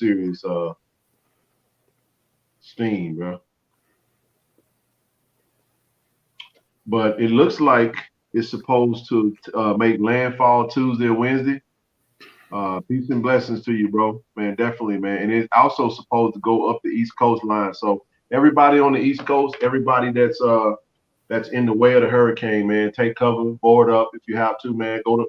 I know Home Depot probably right now, they probably ain't got no wood, nowhere to be found, man, to cover up, your property and stuff, man. Yep. But it is hurricane season. The Floridians are used to it, but it's never something that you get used to, man. You always got to be careful, man. So definitely praying for you guys, man, to stay safe. Like I said, bro, you only get one life, bro. Don't gamble with your life. So if you feel like you need to get the heck out of there, hey, bro, take a road trip, come back. Hey, you know what? I wouldn't be shocked about that one bit. Kiffin, they worried about Prime leaving, but Blue and I had a conversation about it. Blue had a really good intel. He went to Auburn, and Zoe got pretty, Zoe covered a few things in regards to Georgia Tech living in Atlanta and just some chatter he was hearing around the city. I don't think Georgia Tech or Auburn is going to be. There's some potentials there. I think Jackson State is where Coach Prime should be right now. Got a lot of work done. I mean, what about the 247 article that Carl Reed put out today? I thought it was very telling. I thought the word choice was interesting. I mean, I love the fact that you say the ball's in our court. And as long as we got a fighting chance, we're going to throw everything we got at Coach Prime to keep him in Jackson. And we give him one. Hey, they said like the spiritual, like the gospel song said, after you've done all you can, you just stand. You know what I'm saying? Mm-hmm. You put your best foot forward and you just see if that works. If it works, cool. If it don't, we appreciate him. We love him, and we wish him the best. So at some point he's gonna leave. And I know they want him gone, but hey, I ain't worried about that, man. I'm not worried about it one bit. Here's what I'm gonna say. Coach Dion Primetime Sanders is the head football coach at Jackson State. He's 4-0. You know what I'm saying? And Zoe look like he like you hit a blunt. Man, go ahead and sleep, man. You look like you about to pass out, brother. I can hold this down for another at least 15 minutes on the chat. About to go to the chat anyway, and might even take a few callers. I ain't gonna say callers. Take a few chatters. Call y'all the chatters. We'll get a little chatter in here, man. What time is it? I'm gonna shut it down at 10. I know for sure, 10 o'clock my time. So that'll be midnight for the those on Central. Because we're going to come back to y'all, man. I probably even plan on doing a live stream watch party type situation for that Campbell, North Carolina Central game. Oh, Zoe, tell them. Hey. Go ahead and tell y'all. Me and Zoe chopping it up today. We're going to give y'all, this is our word. We're calling it. We said in 2023, like my dad always said, Lord willing to say the same, we still in our right mind and got our health and strength, and everything is everything. Next season, 2023, the bye week. Listen, the bye week that Jackson State is off. Your boy Ken and Zoe, we're gonna hit the road, man. We're going on the East Coast, man. We're gonna go on a away game. We're trying to go catch one of them MEAC games on the road. Experience one of those North Carolina A&T / South Carolina State joints, man. We want to go over there and get that MEAC vibe, man, and see what it's like to. Hey, man, I literally said that in my head, Tank. I swear to you, bro, I said that. Lord willing, if the creek don't rise and wash the bridge away. That's Yeah, that old thank you. Mississippi backwood. That's that backwood stuff. I I was don't know about about to say that. that's a dead giveaway. Tank from Mississippi. Tank show hell is. Show is, man. But no, that's the goal. We got a lot of plans coming up, man. We planning on doing we definitely gonna do SWAC. We definitely gonna do the SWAC Media Day next year. We definitely gonna do the HBCU Legacy Bowl. We're gonna do every event that has a Jack State player in it in this postseason, whether it be NFLPA, the Shrine Bowl, or the Senior Bowl down in Mobile. We're gonna have somebody from Tiger Talk 1400 Club representing in the building, man, and all those events. And we definitely gonna make a concerted, conscientious effort to get out and do some things. Come to Morgan or Delaware State. I would, man, listen. What? Hey, Vic. Hey, set it up, bro. We coming, dog. I don't have the. As soon as that schedule get released, and we see whatever the bye week gonna be. Hey, Vic, we got a stipulation. We got to go to a game where more than 1,000 people gonna be there, though. Hey, Russell Haynes, don't hold your breath, brother. Ain't gonna be that way. Nah, not gonna happen, dog. But anyway, we're gonna take a few questions, man. Y'all go ahead now. Listen. Yeah, we shutting it down in Orlando on Wednesday. Oh yeah, Mike B, man. Oh man, Mike B and Corey, bro. Y'all on right there in Florida. Yeah, bro. Y'all be safe, man. Definitely be safe. Hope y'all had a good show. I was telling Zoe, I know y'all jumped on that thing. I'm looking forward to the recap. Hey, y'all, make sure y'all see the ticker. I kept it up the whole time. Make sure you subscribe. Tiger Talk 1400 Club. We got our official Jackson State versus Valley recap. Mike B and Zoe and Corey was on this one, and definitely tune into that episode, man. We appreciate all the views, and all the subscribers. Let's get those subscribers up. We on the road to 2,000, man. We've been in this game for a minute, but we've been on YouTube for a little while, so we're trying to grow the subs and continue to do what we do. If you're new to the stream tonight, go ahead and hit that like button, hit that subscribe button. Also subscribe to Tiger Talk with 1400 Club. Merch coming. All that good stuff, man. Yep. JSU this, JSU that. Don't lose your job, family, or obsessed with. All right, any questions, man? Anybody got any questions we'll touch on real quick? Hey, go and drop that link, man, so we can get somebody come on the stream. I was literally just about to do that, bro. Tyson Alexander in the rotation. Tyson Alexander is on the practice squad right now. We ain't seen him in the game yet, so hopefully we see him hit the game one day. We got a three-headed monster right now. He got to crack that. He got to crack it, man. I don't know. Can't answer that one. It's up to him. Yeah, we got merch coming, man. We ironing out some deets on trying to figure out a few things to see how we could move in that regard. Tickets for Alabama State link up there. Yep, definitely, man. Go get them tickets, man. It's homecoming. They're gonna sell out pretty quickly. Give us a little history of JSU Valley over the years. What's the record right now, man? 46 and 6. No. We're 96. What is it? It's like 65, 7, and 1. Yep. So that's the last 72, 73 matchup, 65, 7, and 1.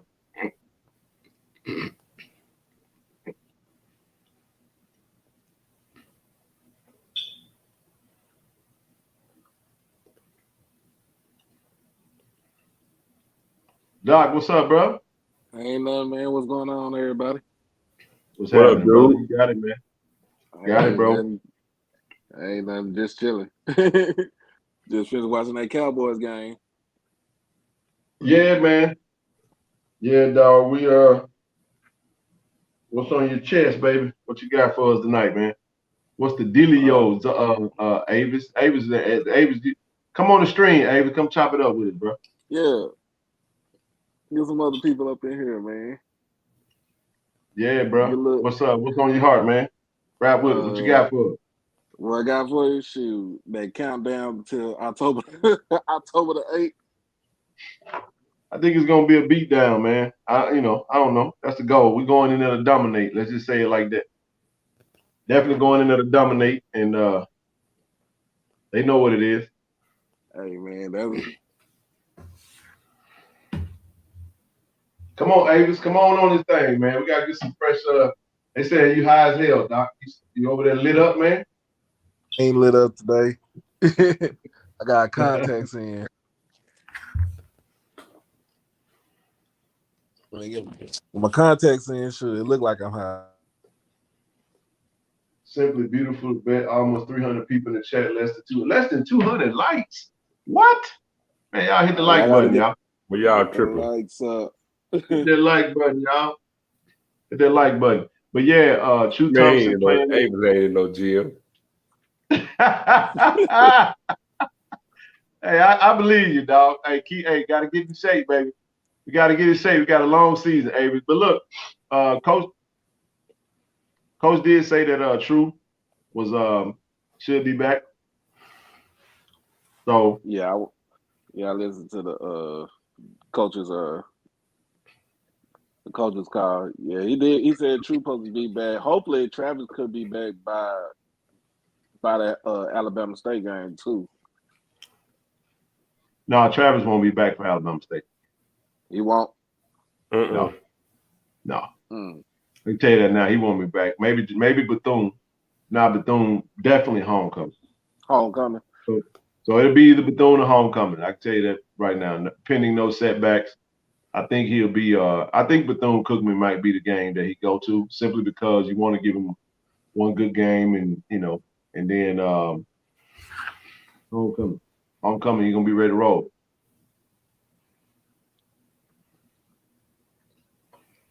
Did he ask why he said other than Sivion, other than him getting the other fumble, why he didn't bring him back in the game afterwards? I mean, he actually brought him back into the game. It just was later. I thought Santee. I mean, he basically did what he normally do with his rotation. Santee got in, did his thing. Yeah, Santee got in and he balled out, man. 6 carries, 119 yards. I mean, very impressive, bro. So I don't think I think he just went with the hot hand at the moment. Okay. If Santee would have gotten the game and he wasn't like moving the ball, I think we would have saw Savion come back a lot quicker. Right. But you got to look at like the style of play, the way they did that. He did a lot of short passes, a lot of swing passes. I mean, Shador threw the ball 51 times. Keep that in mind. Right. So out of I mean, I'm gonna go back to the stats real quick, bro. If you look at the stats tell you the game within the game. A lot of people was asking about Savion, but Savion still had more carries than Santee. Right. So Savion had 9, JD had 3, and then Santee had 6. But Shador's runs were off scrambles. So we only ran a total of 18 times, bro. 18 times. But we had a total number of 200 yards as a team though for a rush. Yeah, we had 200 yards, but we ran a total of 22 times, but the 4 with Shador was just scrambles. Those weren't called runs. We're gonna add Randy to the string. Hold tight, bro. All right. Randy, I can't add you to the string for some strange reason. Edit name. I don't know what they want me to do. Hey, come out, Randy, and come back in.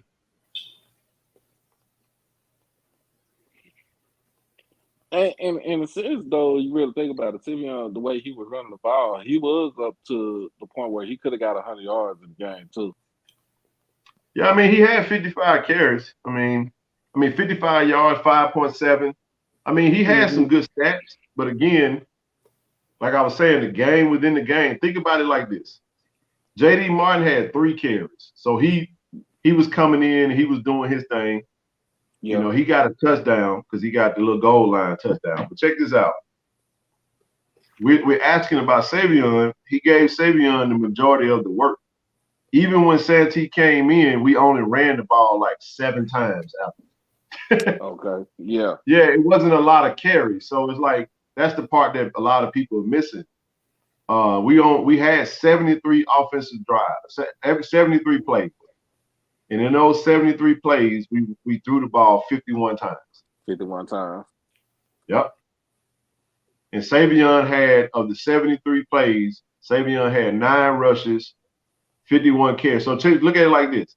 You got Savion's 9 carries. You got Shador's 51 passes. That's 60. And then you got Shador's 4 runs. That's 64 out of 73.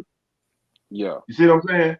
So there was there wasn't nothing left for there to be. That's what I'm saying. Like, when you look at the game within the game, then it explains itself. So, hey, Randy, I don't know who Randy was, but you could try to come in. It wouldn't let me add you to the stream, so you got to try it again. Said Coach Bartolone calling was magic this game, the shifts, motion. I agree with that. I've been very impressed with his style of his play calling. Coach Bartolone has proven to be everything that all the hype that came with him, you know. So, like I was saying, this reminds me when I was in school my freshman year in '97, where we played in a run and shoot offense, but we was still, I think, at the time, Big Daddy was still predicated to running the ball, and we had a we had a workhorse running back, running the ball, even though, quarterbacks passing for like 28, 2,900, 3,000 yards and 29 touchdowns and stuff like that. We still had a dude in the backfield that was running, that was getting like 1,200, 1,300 yards every year. So it kind of reminds me of that, but it reminds me of that. But the offense we got now look like that, but on steroids. Yeah, he running a true air raid. I mean, he said, Savion was not down. He wasn't down. I was standing actually right there in the end zone. And here's the cool part about that. Hey, so the guy that was standing next to me, fellas, had an action camera. And I'm telling you, though, this thing was bad. It was bad, bro. So he got the camera. It's about this long. Got the little tube, right? It's got the little screen on it, on the back end of it. He showed me the replay through his camera. Mm-hmm. And we literally watched it in slow motion. And before he hit the ground, the ball was out. Don't go to sleep, man. Hey, bro, I care about you, dog. I want you to get your rest, dog. You gotta get him to go to work. This stream, hey, I'm only gonna be on for a little while longer, man. Me and Doc can hold it down, bro. You good? Yeah, I'm out tomorrow, so I ain't gotta go to work. Yeah, look, I'm gonna get with y'all tomorrow, man. Yeah, bro. Hey, have a good night, bro. Appreciate you coming on. You've been busy anyway. You get an hour before me anyway, so you got all good. Plus, you're on a different time zone. We'll rock out for a little while longer, but. All right, man. Everybody. No, y'all. All right, man. Out, bro. Hey, stream is up. If anybody want to join, definitely jump on. Take any questions you guys got right now. I answer them to the best of my ability, man. Fire away. You got 30 minutes. You got me for literally 30 minutes. I see 30 minutes. I see in the chat somebody said Morpheus said Georgia Tech try to go at the Bartolone. Say it doesn't make sense. No, it ain't. No, it don't make no sense. I wouldn't want that job right there. No, I mean, the thing about Georgia Tech that a lot of people don't know is the academic requirements to get in school. Yeah, that's just stringent. It's extremely tough. Georgia Tech's not going to change their academic standards in order to dedicate themselves to football. I mean, they'll do better off just kind of, doing whatever they need to do. But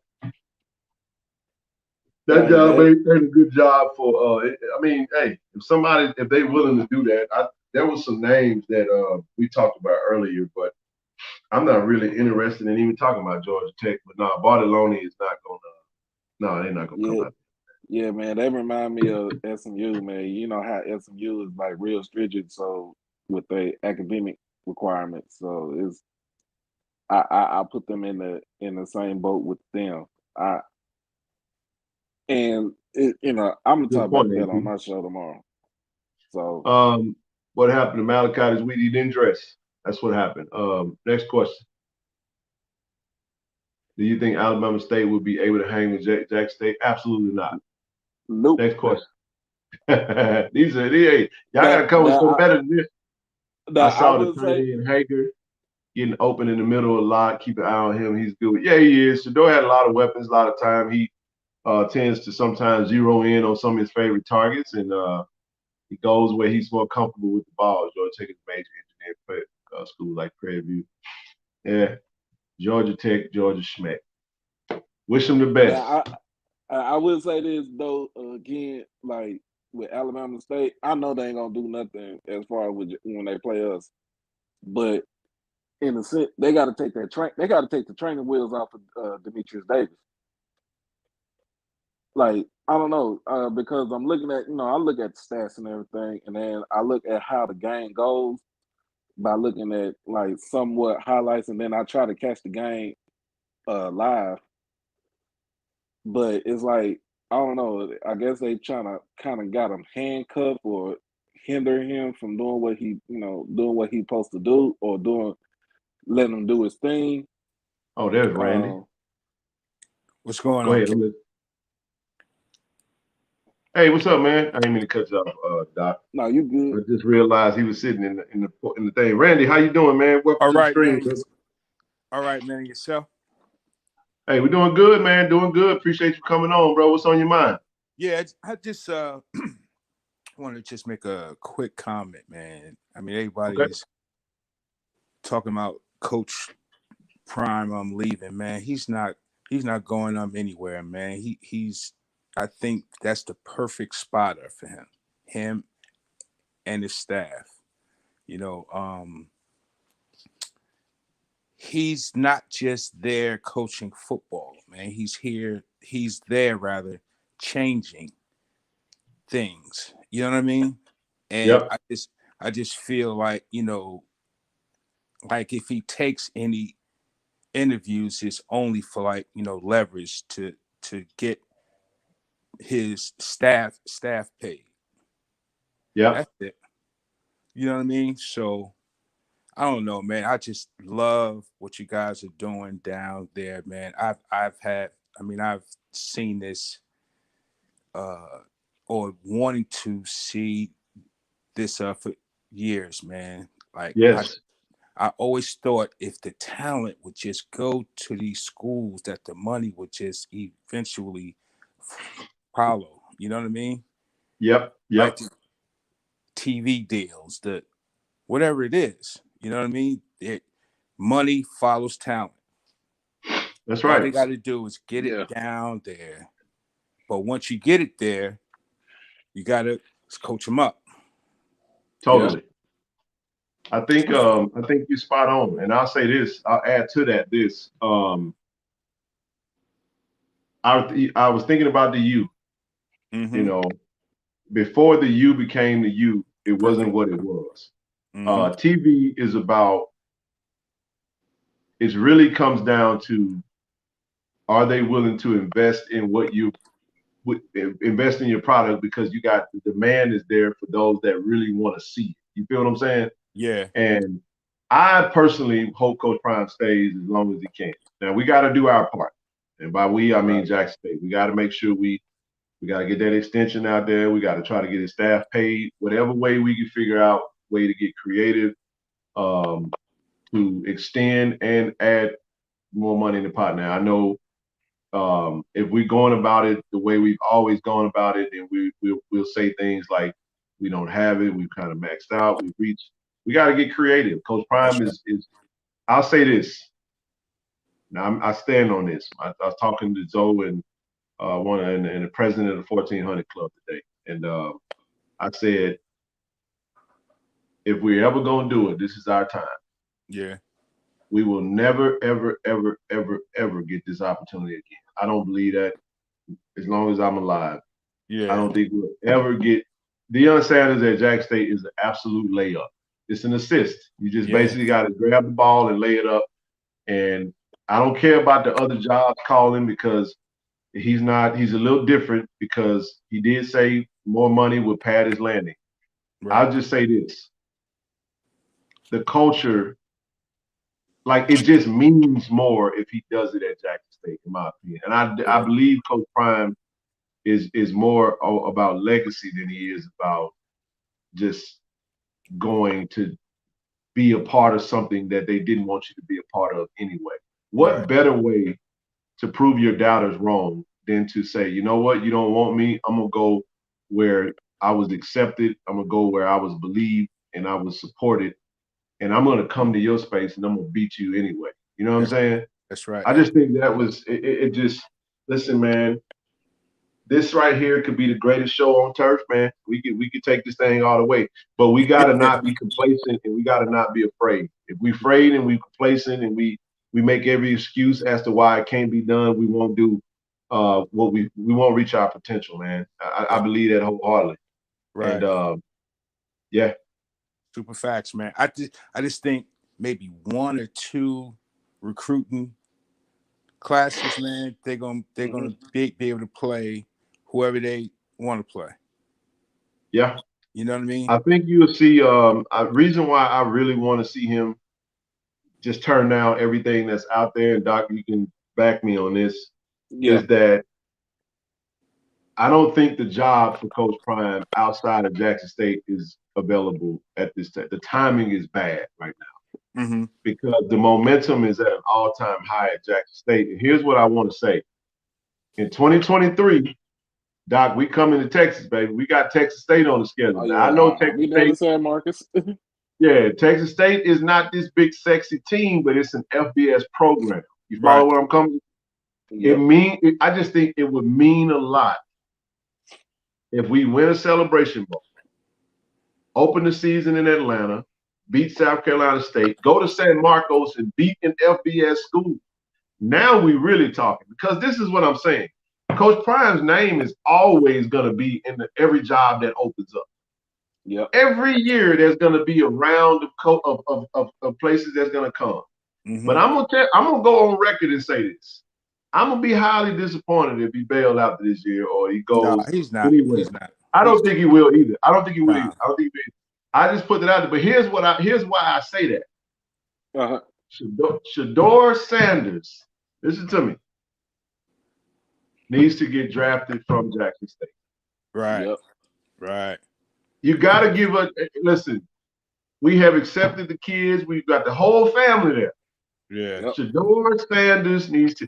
Shador Sanders is a top. He's a first round, second round talent. He's not going third. I'm telling you. Really, he's a first round talent. I'm just telling you. Right. The kid, all he needed to do is get stronger. But I'm telling you, first round, second round talent at the least.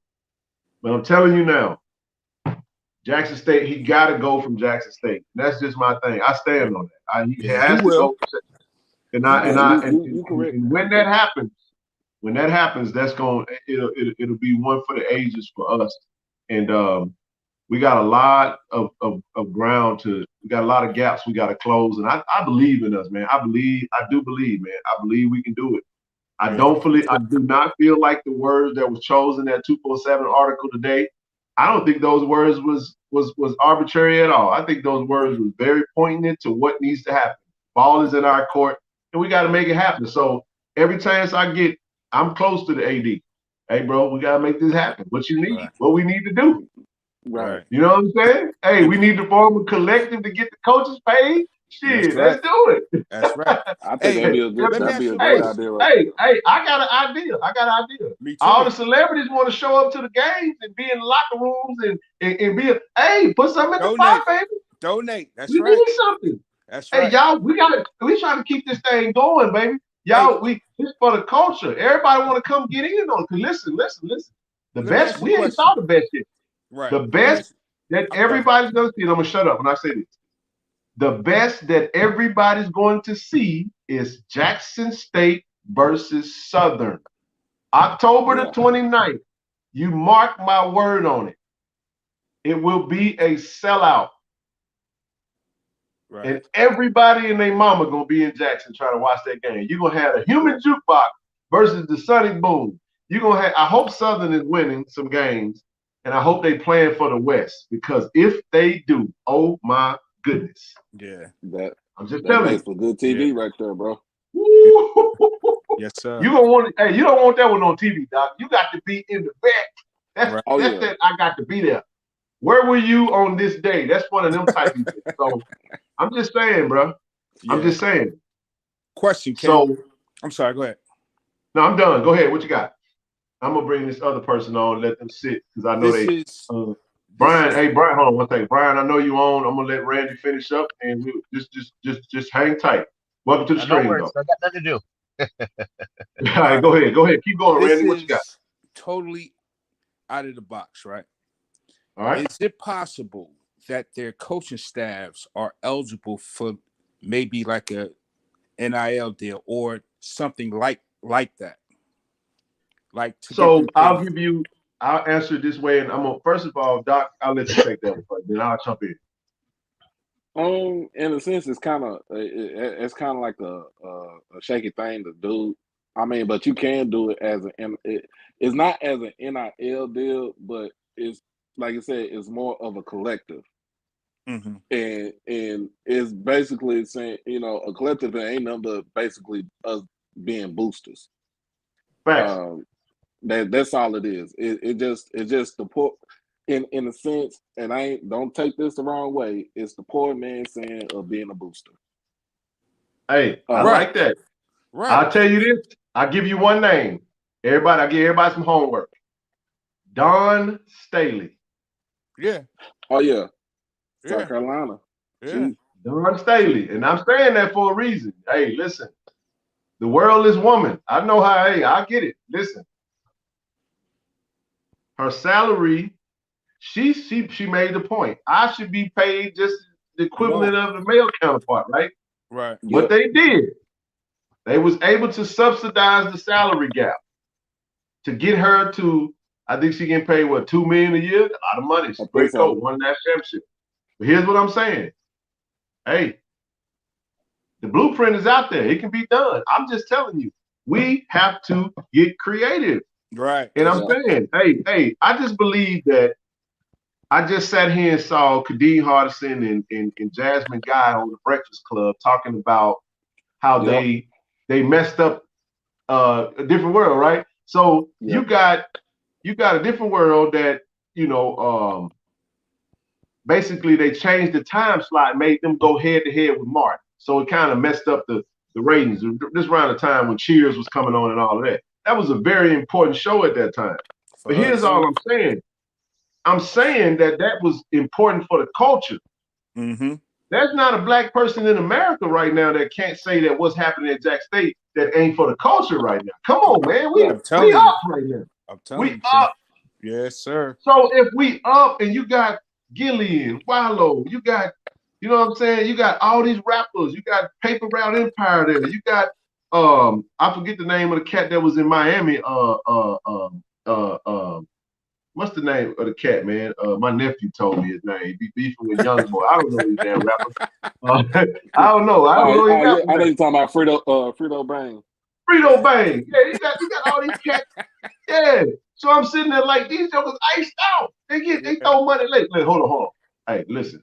With all due respect to those that work in the adult industry and dudes that go throw that money away, don't go throw that money in 1,400 J.I. Lynch. Come make it rain on us. We trying to keep this thing going. I'm serious because this is for the culture, man. I'm just saying. And listen, it ain't just a Jackson State thing. It's a ignition. It's a renaissance, man. And listen, man. Damn, if there was ever a time, this is the time. We gotta get out of. We gotta get. We banter. We talk junk. We have fun.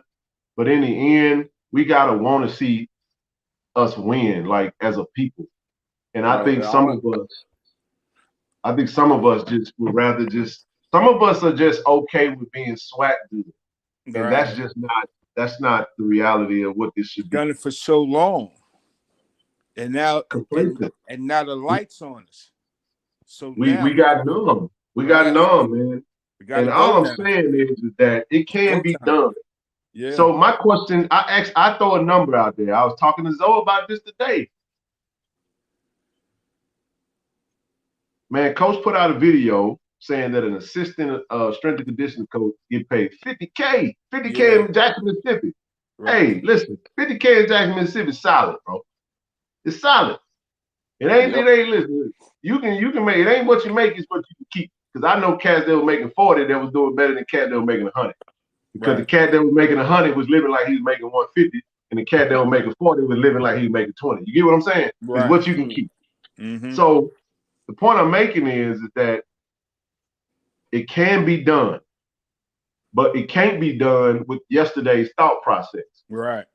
We got to change our thought process. Right. We got to get creative. We are $1 trillion. We are the #1 spenders in all of this capitalistic society that we live in. I'm talking about black folk. Mm-hmm. We got it. Don't tell me we ain't got it. Mm-hmm. Every time Nike send you an alert and they say get in line, we be getting in line for them ones and them Jordans, and we got it. Oh yeah, we got it. But I ain't talking about us. We just continue to give at the rate that we're giving. But I'm just saying, for the culture, now we got to solicit some of our big guns in. Maybe we need to get creative with asking what we need, and we just need it to happen annually because we're talking about an annual salary. So can we figure out a way to increase our salary pool by $2 million? I think if we got intentional and strategic, we can make it happen. If we crowd surf our greats, those that like to patronize our product and be at the game, and be a part of the culture, I think we can do it. Yesterday's price ain't today's price, though. No, sir. We need us to invest in us, man. Rosewood was a reality that many of us forgot about. It was a reality, man, and I think we could do it. I really do. We just have to. We just need Coach Prime to. I think Coach Prime is basically telling us, "I'm here. Yeah. I want to stay here. I just need y'all to fulfill your end of the deal." And I have faith and confidence in our AD and president. Right. I believe we're gonna get it done. And I don't think we're gonna mess this one up. I don't think so. Now, if we give our best foot. Put our best foot forward, and Coach Prime say, hey, I got a different thing in mind, and we just live with that and move forward. So, but until then, I'm going to stay optimistic and say Coach Prime stays, as long as he chooses to. Right. One of the things that you guys are pointing on, and it's great content tonight again, Ken. And thank you. It's like I had a good friend of mine. I'm actually a mentor of mine. And he used to do a lot of fundraising in our community up here in Canada. And he said, Brian, if I ask for $50,000 and they say no, I don't feel bad. But he said, if I ask for $50 and they say no, he said, I feel terrible. So you have to have big asks. You have to. And that's how, especially a lot of companies too, they want to give big money for the simple reason they have tax deductions, tax write-offs. Yes. So you have to have big numbers, get big numbers, and willing, and it's for the culture. All these rappers are coming in and celebrities. I see Kevin Hart shouted out. It's great. It's great to shout, but Kevin, get in your pocket. Right. Get in your pocket. Hey, you know what I mean? Right. And donate. I don't know if the money that Diddy promised. Oh, we're gonna get that. Hey, Brian, we're gonna get that money that Diddy. We're gonna get that. Don't worry, we're gonna get that. Hey, but let me ask you this. Hold, time out. Did you say you're in Canada? Yes, sir. Wow, man. Hey, wait a minute. Oh my God, he in Canada. Worldwide, worldwide. Worldwide, man. Hey, that's worldwide. That's what it is. Yeah, I got my JSU hoodie.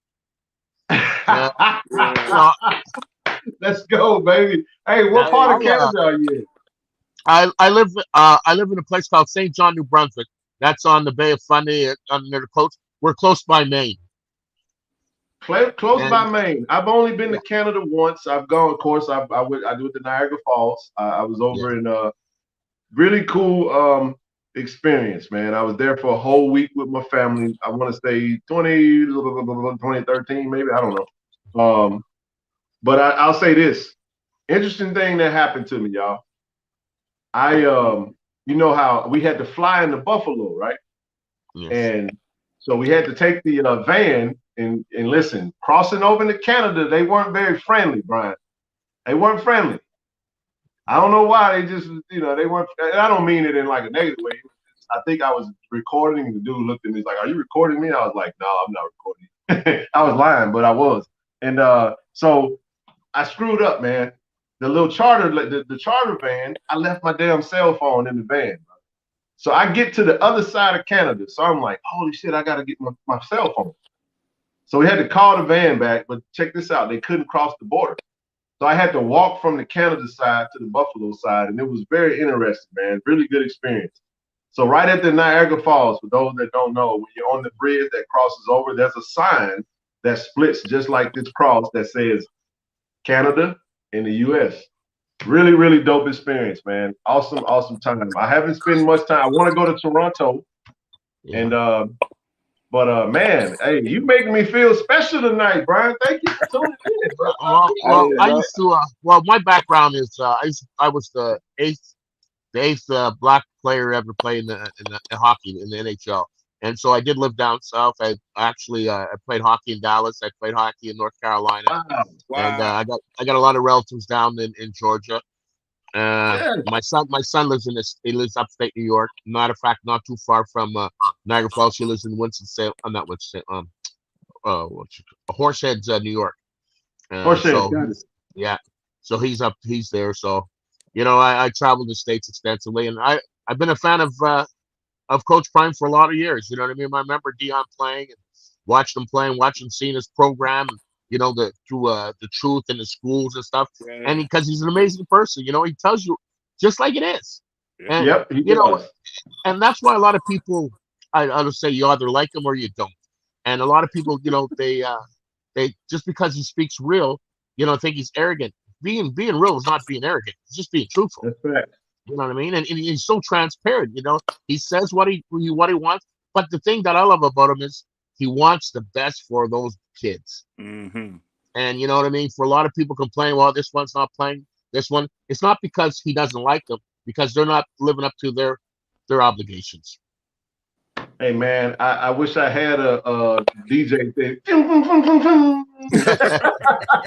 Hey man, I'll make the sounds with my mouth. No, that's exactly what it is. And I sometimes I really wish, Brian, I could say, but I refuse to ever reveal like inside info, just from a trust standpoint. Every now and again, I'll get, hey, that created an idea. Members only videos coming soon. I'm gonna create the memberships, and I might have some insider stuff. I don't know. I might do that. But listen, it's like that. Seriously, man. I heard some information just kind of being back home this weekend was it opened my eyes to some things that I didn't know, and it was pretty cool to get that info. And it just, Coach Prime is about as transparent as they come. I was just talking to someone this evening, and I said most of us don't like truth. We would rather. Now, when I say it this way, people have an issue with it, and I say a lot of us like to be lied to. And somebody said, "No, I don't want you to lie to me. I want you to tell me the truth. Like, do you really want me to tell you the truth?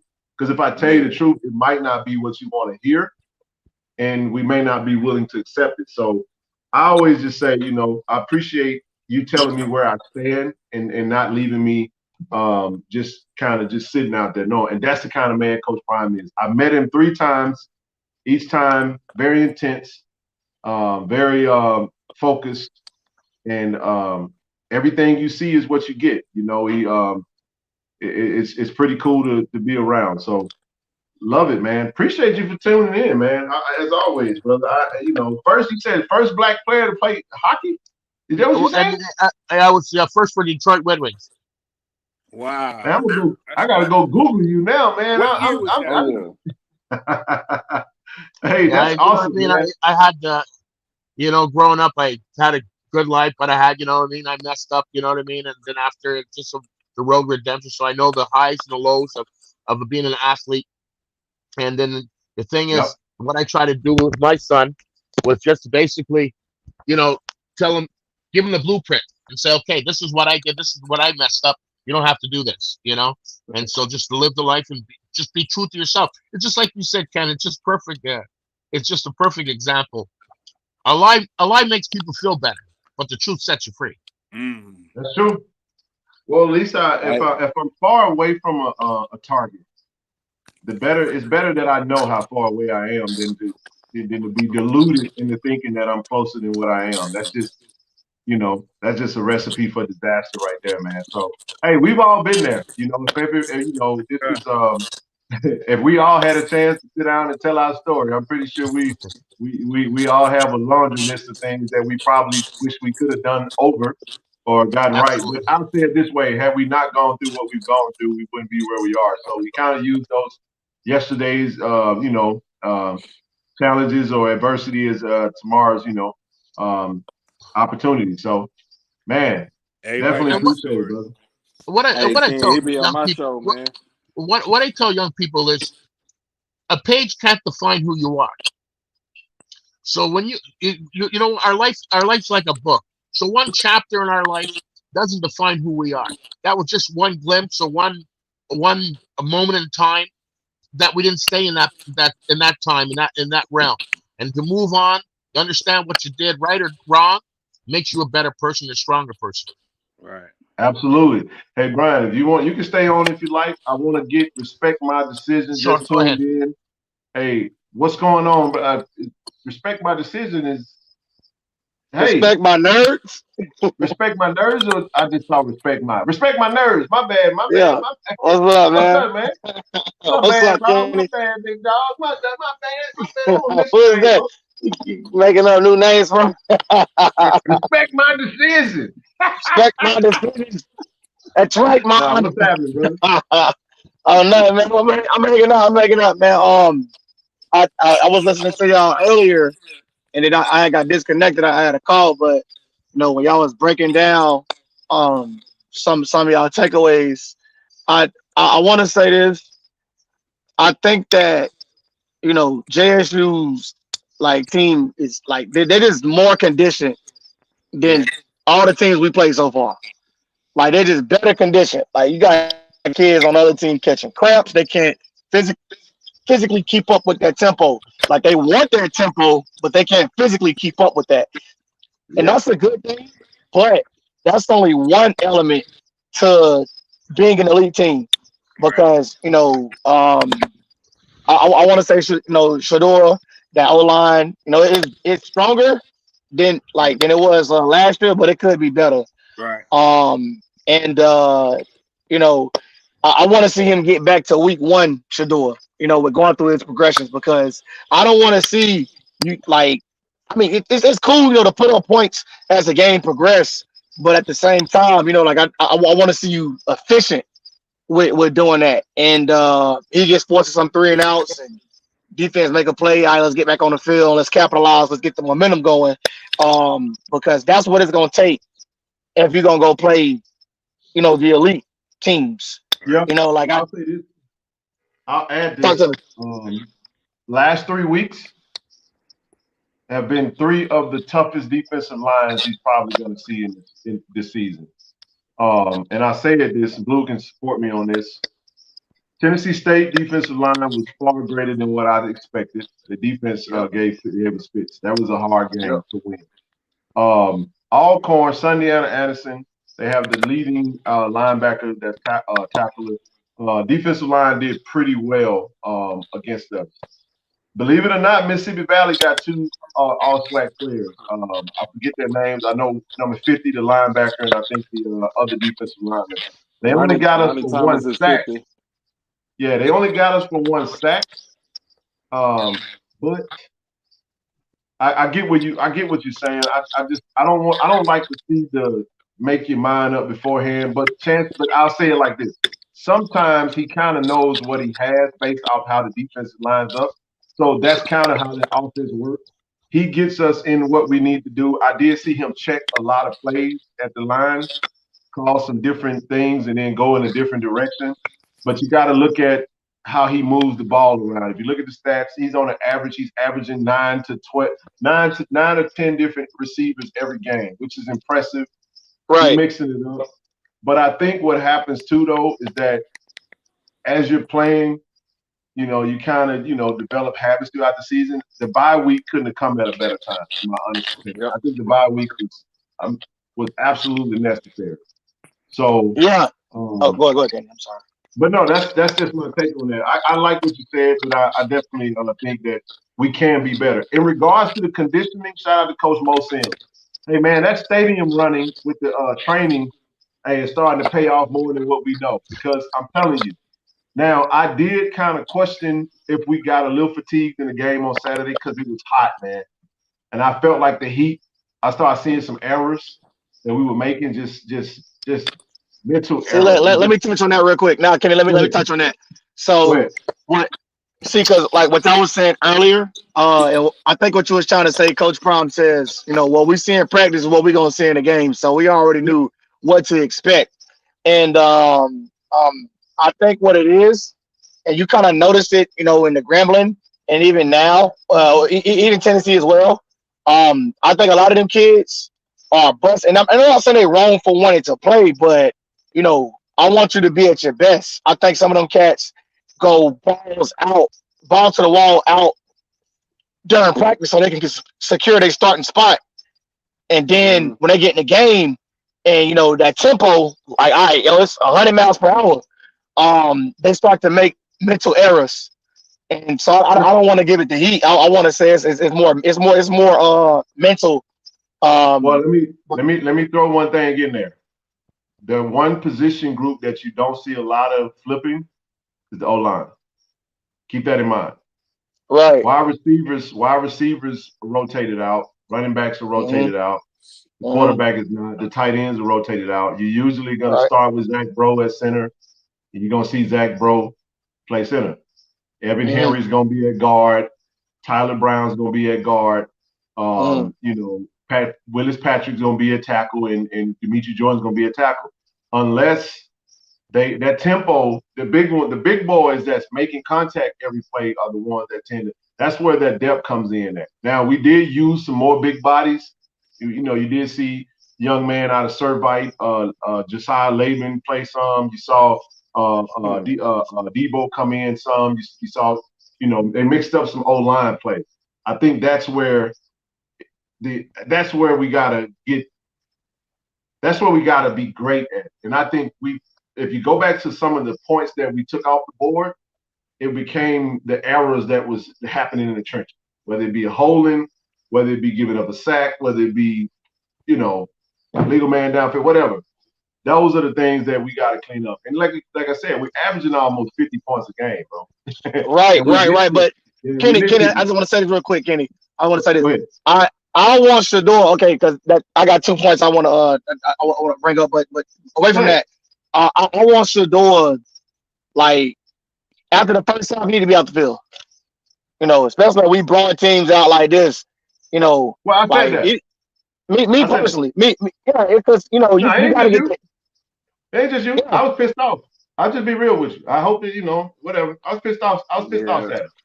You up my third? You don't need to be on the field. I had my stomach was in my feet, bro. I'm like, what the hell, man? Get this man out of the game. Why you still in the game? Get him out of the game. For real. I don't like that, boy. Woo, I don't like that.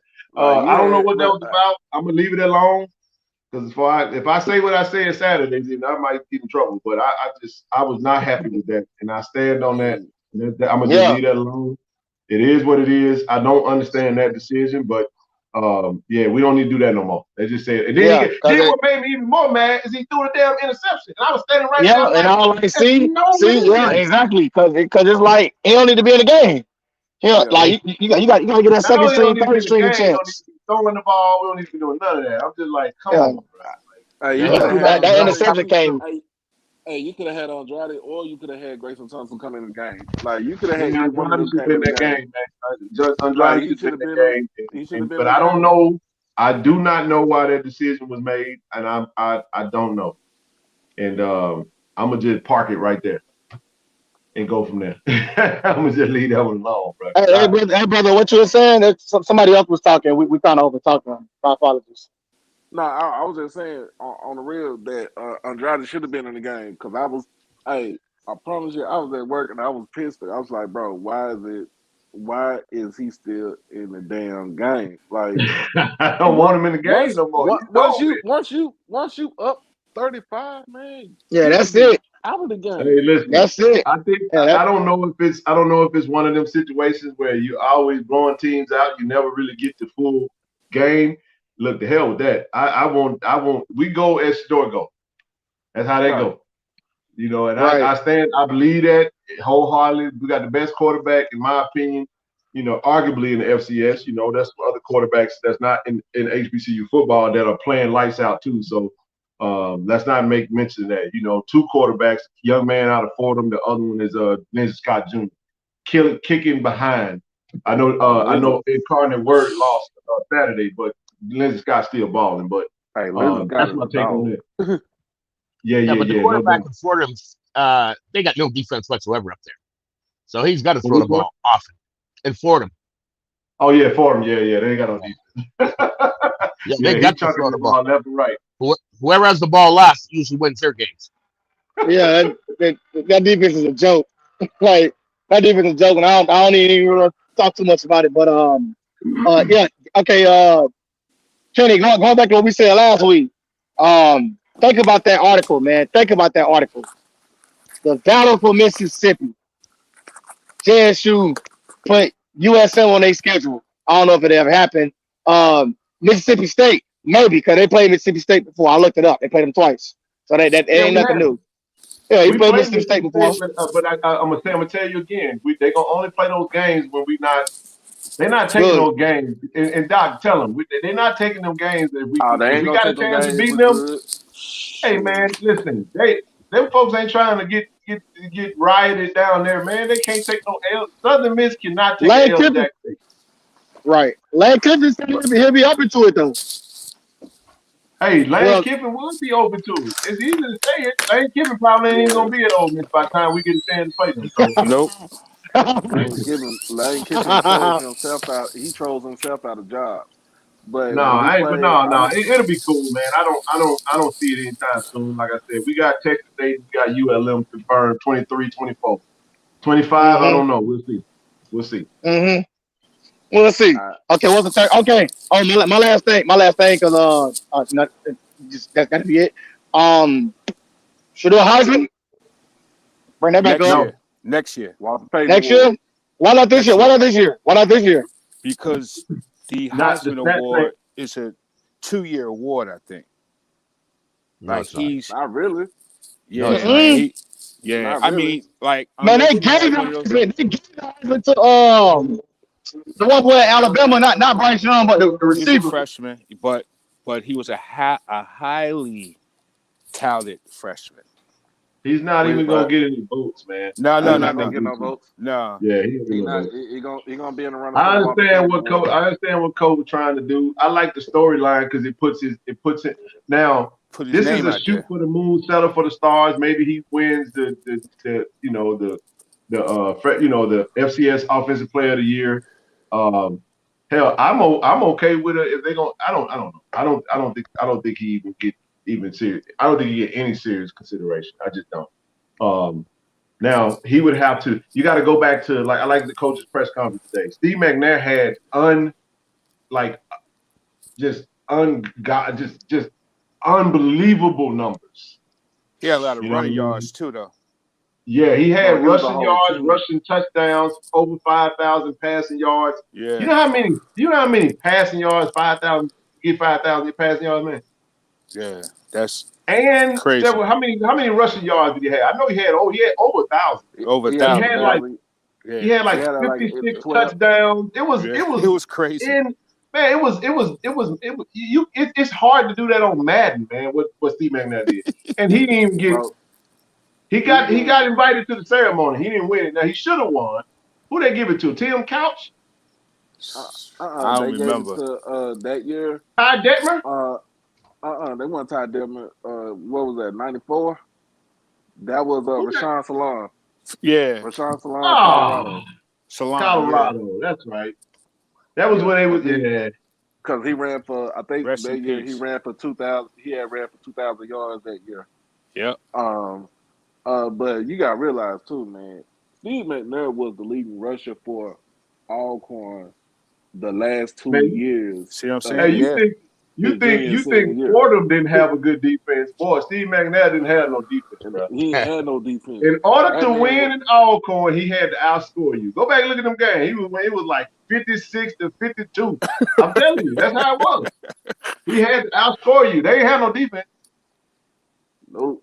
They gave up. They averaged. I think they averaged like. But yeah, McNair came in third though. He was third in the running, but that was the closest we ever got, and that was the last time we had somebody I think on the cover of Sports Illustrated. So I like the It's notion coming though. From an FCS school. Yeah, it's Maybe if they do away know why with it's coming? FCS, I don't see it coming You know why anytime it's soon. coming? Yeah, there you go. Blue put it in. He had like 6,000 yards, bro. That shit was crazy. Yeah. Crazy. Now, Yeah. Steve McNair was the best player in college football. Period. I don't give a damn what nobody said. Period. Mm-hmm. Rest in peace to the GOAT, the HBCU GOAT, man. He was McNair was the real deal, man. And I'm gonna tell y'all something. Hey, don't stone me in 1400 JL Lynch. My first love at HBCU football was Steve McNair. Believe it or not.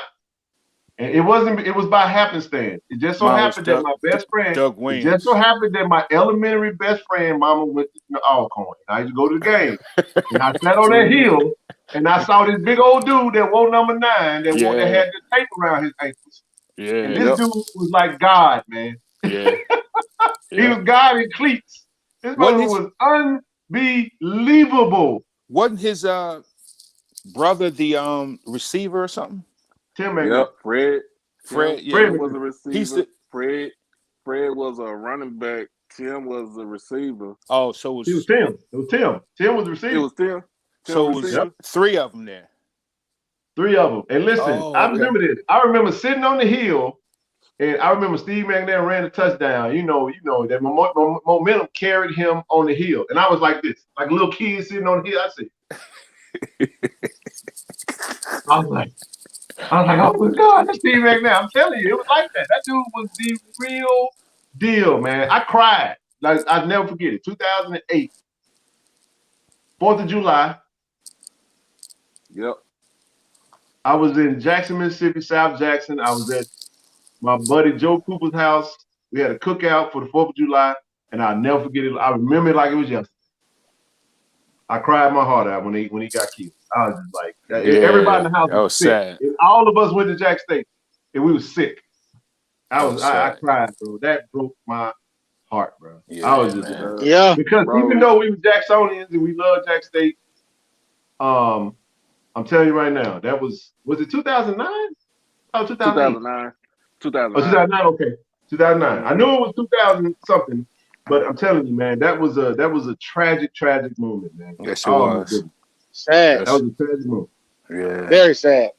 But in enlightening news, my last question before I get up out of here, y'all. I appreciate y'all let me always come on. No worries, you good, man. Appreciate you coming on. Yes, sir.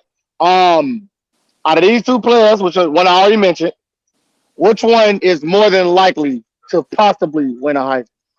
Travis Hunter or Shedeur? Okay. I don't think Hunter will be there long enough. Well, you're not talking about at Jackson State? Yeah. They're not going nowhere else. Like I don't think either one of them have a chance to win the Heisman at Jack State. Just the way things are. Some major things got to change. It's not going to happen. Okay. But Ken, wait a minute now, because if Hunter gets healthy, all right, just watch this. He'll be back in 2 weeks. He'll be back in 2 weeks. All right, he'll be back, but all right, and he just plays out the season. Next season, and he goes both ways, and he does well.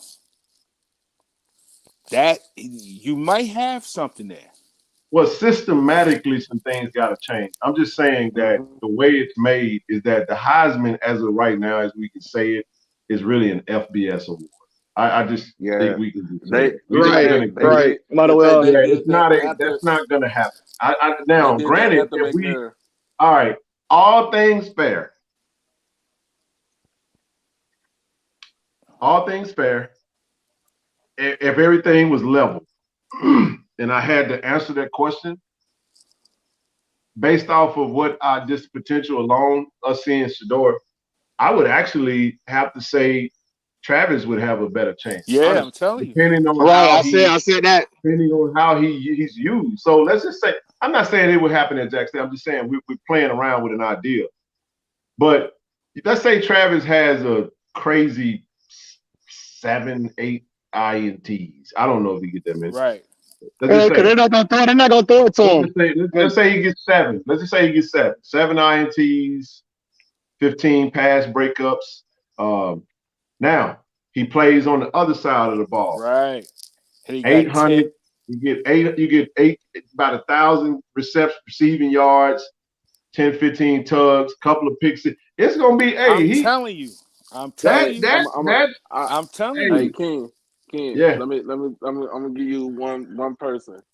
If he gonna do that, he had to put up Charles Woodson numbers. I knew you was gonna say that. I knew you was gonna say that. Yeah. I knew you was gonna say he's gonna have to look like Charles Woodson. He's gonna have to look like Charles Woodson. Yeah. And Charles Woodson did it at Michigan. So you're talking about some big time plays on a big, and that's part of the reason why people want to see these players play on that level, because they want to compare it to players that played on the level. I just think that the players are great players no matter what level they're playing on. We just got to get more players on our level to choose to be on that level. We don't know what college football is going to look like in the next couple of years. We do know that they're going to extend it. Somebody correct me. Is it 12 teams? 12. I hope not. What? 12 playoffs. In the playoffs. Yeah. I hope not. Next year. Start next No, year. 2026. 2024. No, it's 2024.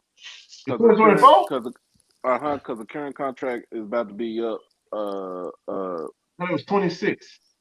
That's why everybody moving to these conferences. 12 playoff teams. Yeah. Somebody confirm that on there. What year is it? What year does the new playoff take effect in 12? Is it 26 or 2026. I thought it was 26. Yeah, I thought it was 26. Yeah. Yeah, they pushed that shit out. They pushed that out 4 years. I was like, 4 years now. They're gonna be a minute. That's crazy. But yeah. But they got a lot of stuff that they changing. Like, I think you now consider this. You got the Big Ten is probably gonna gain. They probably gonna gain Oregon and Washington eventually. I think so. I think you get, and they're gonna settle at probably 18, 20 teams maybe. You got Texas, OU going to the SEC. There's a talks of the Pac-12 and the Big 12 merging. That's a good idea. Yeah, it's so many different things. But then now you got Bezos popping up with this Amazon opportunity, which, let me tell y'all something. I said this a while ago. Amazon being a player, I was like, hey, I know we always talking about, have y'all been watching Thursday Night Football on Prime, Amazon Prime? Hey. Yeah. Why can't TV deal for the SWAC? Hey, why? That's what I'm saying. Why can't we go and get a little? We go get a look and say, look, Bezos, hey dog, hey, give us some of your pocket change, and pocket change for him is enough to pay each member institution $2-3 million. You see what I'm saying? Yep. $2-3 million for the SWAC ain't but what 36. We go sign a $36 million TV deal. Everybody gets $3 million. Come on, I'm just saying give a little bit more money than his wife gave. His ex-wife. Give a little bit more money than his ex-wife gave HBCU. That's what I'm saying. It's nothing. It's nothing. I'm telling you. We just got to get creative and apply some pressure to ESPN. ESPN's been the player. But I get most of my sports headlines come from Bleacher Report. You see what I'm saying? Bleacher Report is a good source too. Yeah. That's what I'm saying. So all I'm saying is like we thought ESPN was the end all be all. No. But see, look at what the Big Ten just did. Now you got Amazon's popping up as a player. I'm just saying, man, we can get creative. But like Brian said earlier, we got to go ask for it, and we got to have the right person. This is why Coach Prime being in Jackson State is important. Yes, he has a partnership with Amazon Prime. Yeah. Him and Shedeur was on the commercial. He was out here in LA, you know what I'm saying, shooting a commercial for Amazon Prime. I'm just saying. It's definitely doable. Go ahead. But don't you think that that's the type of stuff that he's setting up? I would like to think so. He is. But we have to be willing to. It's like this. I can elevate, but I just need to know that everybody is willing to take the ride with me and willing to do the things I need to do to help me go. I don't want to just be the only man doing all the heavy lifting. Y'all get to stay in that phase, and I got to go out on the front line and do everything. Now, has he offered himself up? Yes, he has. Mm-hmm. And I think that there might be some things that we're not privy to knowing that I'm pretty sure I would think that Commissioner McClellan would be, but Ken, you know what? If he wasn't in touch with Coach Bryant. And I don't in any shape or form think that not Coach, but Commissioner McClellan is an idiot. I think he's a very, very intelligent guy and a great business mind. Go ahead. But check this out. I'm way outside looking in. I'm way up here in Edison, New Jersey, right? Okay. And if you're not smart enough as an institution to clean your stuff up now to get ready for what's coming, then that's on you. You understand? He is about getting stuff done, moving forward. But we have to be honest. I'm sorry, go ahead.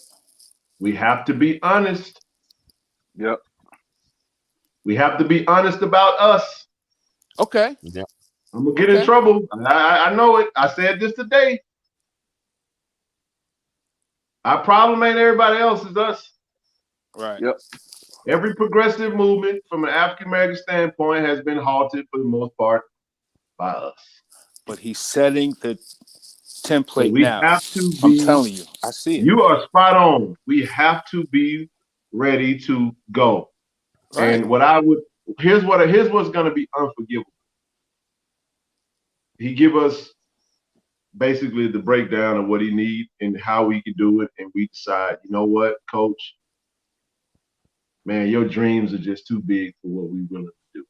We kind of like being the small guy. We like being. I don't think that's the case, though. Man. We like to be. I'm not saying it is, but okay. I have my reservations for small mind. This is what happens. We got to get out of this mindset of when someone shows up in a room with a big idea, it's not a threat to your intelligence or lack thereof. Uh-huh. Just give it time and allow yourself to be willing to try to go for it. I think sometimes we poo-poo big ideas in haste without giving a lot of thought to it or without seeing the vision thoroughly through. Sometimes we need to, listen and see what's really out there. And I think a lot of us take history to base tomorrow off of what is possible. And that's not the case. We'll never have innovation. There'll never be inventions. There'll never be history that would have been made if we were standing at bay just trying to only do what's been done. We got a chance now to go do something great. Right. I just hope we cash in on it. I'm ready, man. I'm ready. You know why I said that? I'm sorry. Go ahead.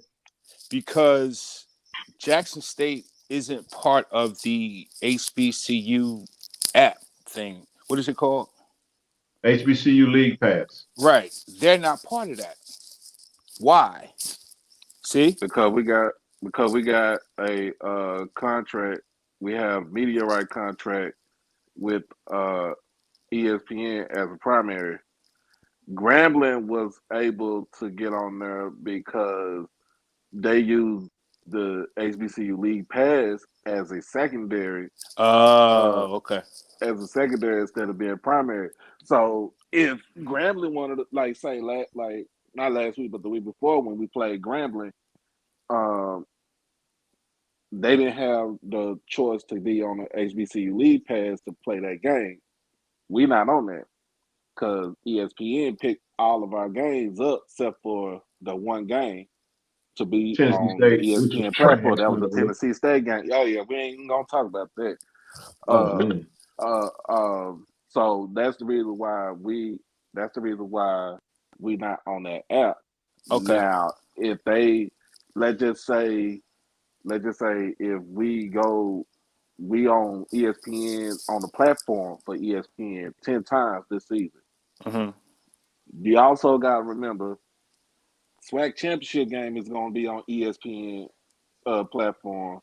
Okay. And then the last game is the Celebration Bowl. That's an ABC platform. Remember, all this is owned by Disney. Correct. Okay. Disney has all say so in this. So let's just say, okay, we gonna go here, man. Look, is HBCU League Pass gonna give us a better deal to where we can broadcast our second? You know what I'm saying? We could have secondary game. Like we could have, like the secondary rights game, we could have went for the Southern Heritage Classic because ain't nobody showed it except for We should be doing that. We should be doing that. We should be doing that. We should be going in there and leveraging.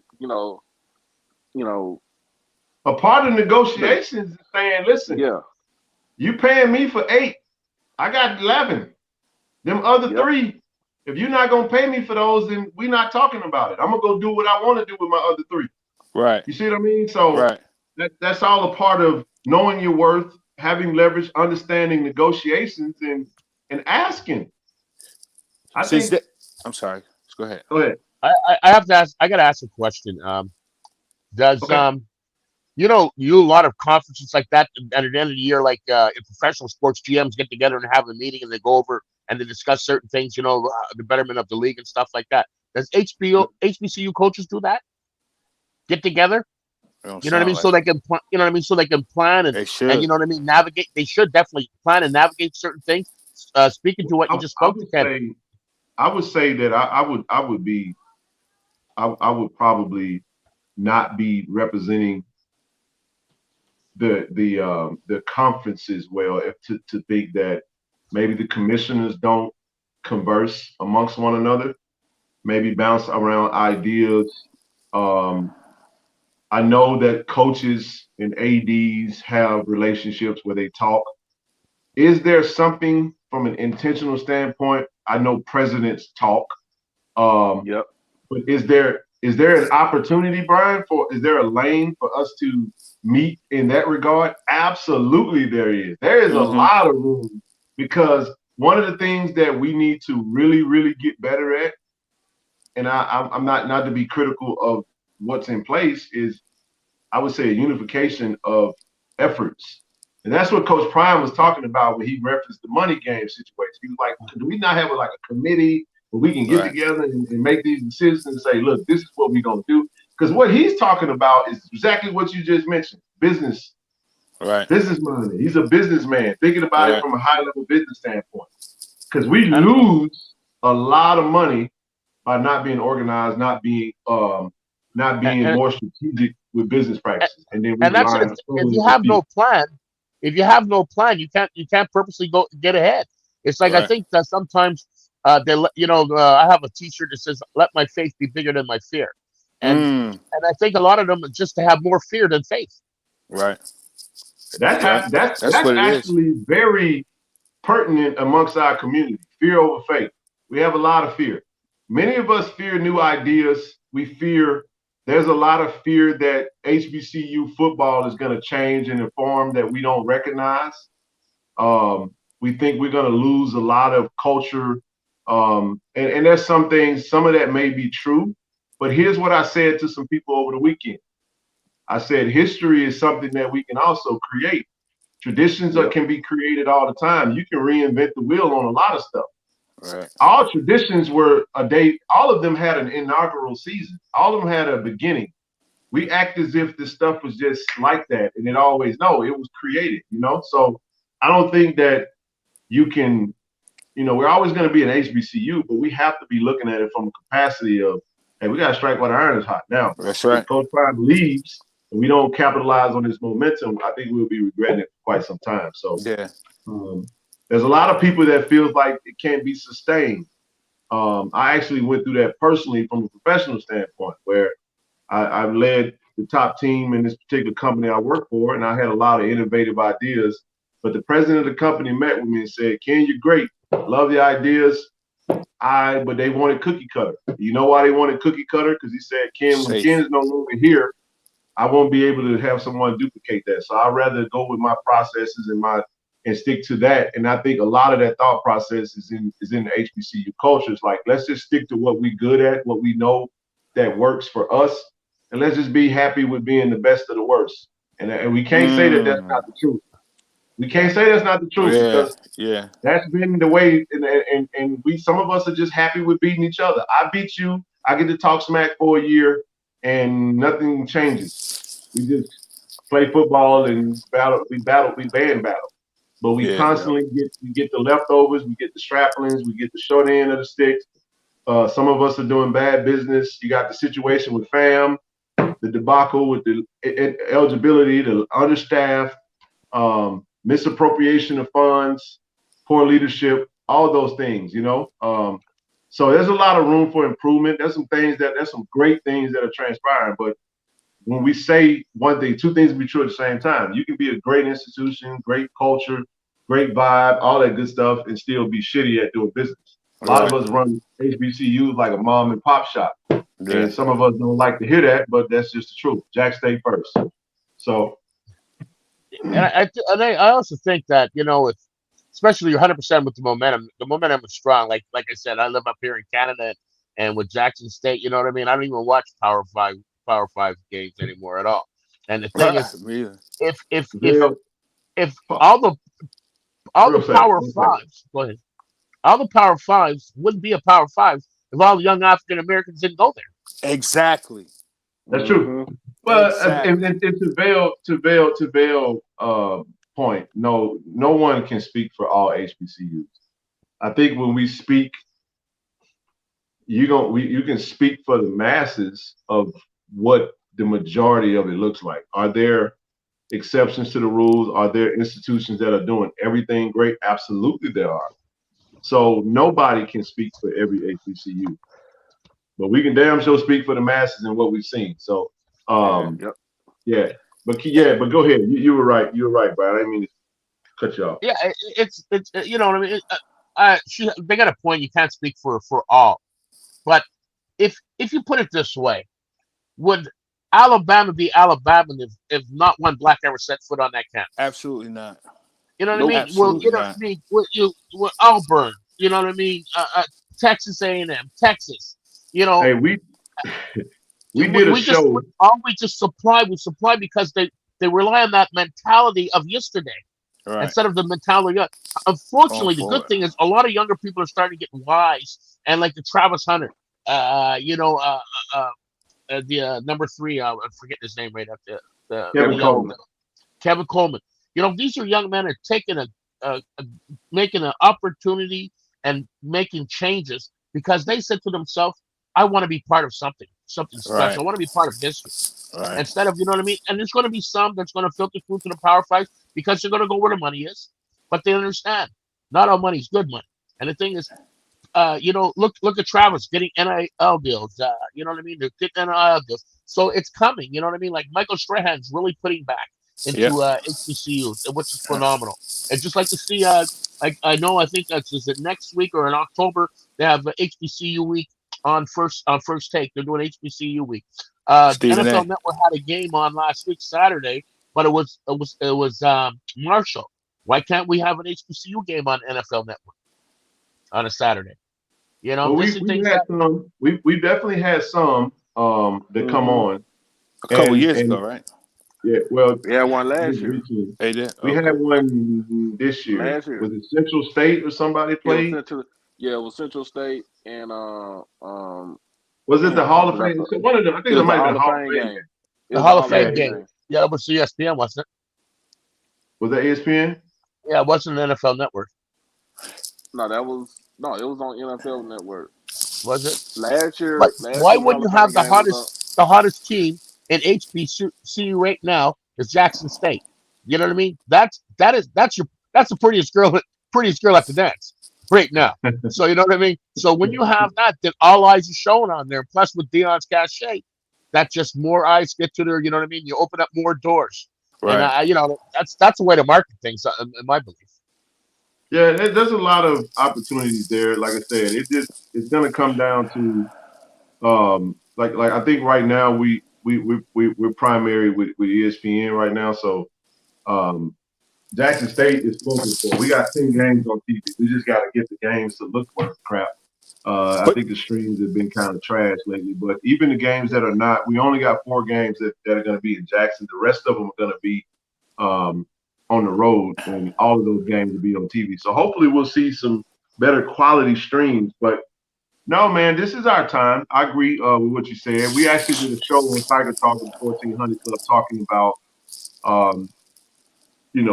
we called it Paradigm Prime, where we referenced Sam Bam Cunningham, USC, in the Bear Bryant game, USC versus Alabama, and that was kind of the beginning of the poaching of HBCUs. Because when you talk about dominant, great HBCU football play,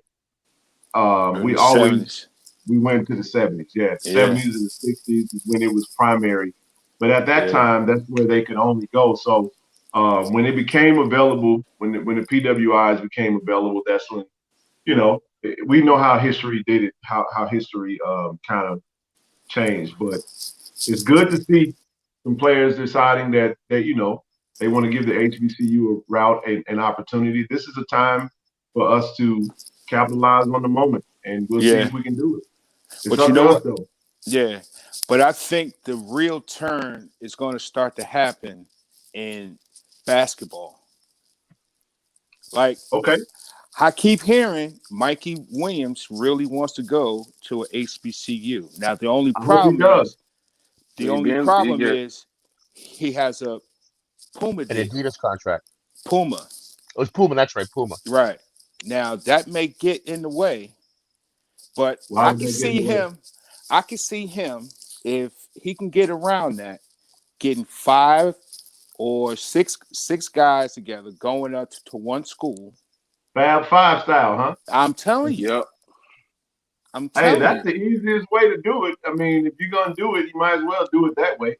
And Mo Williams better jump on that. I'm telling you, that would. Hey, we got Mo coming on the show.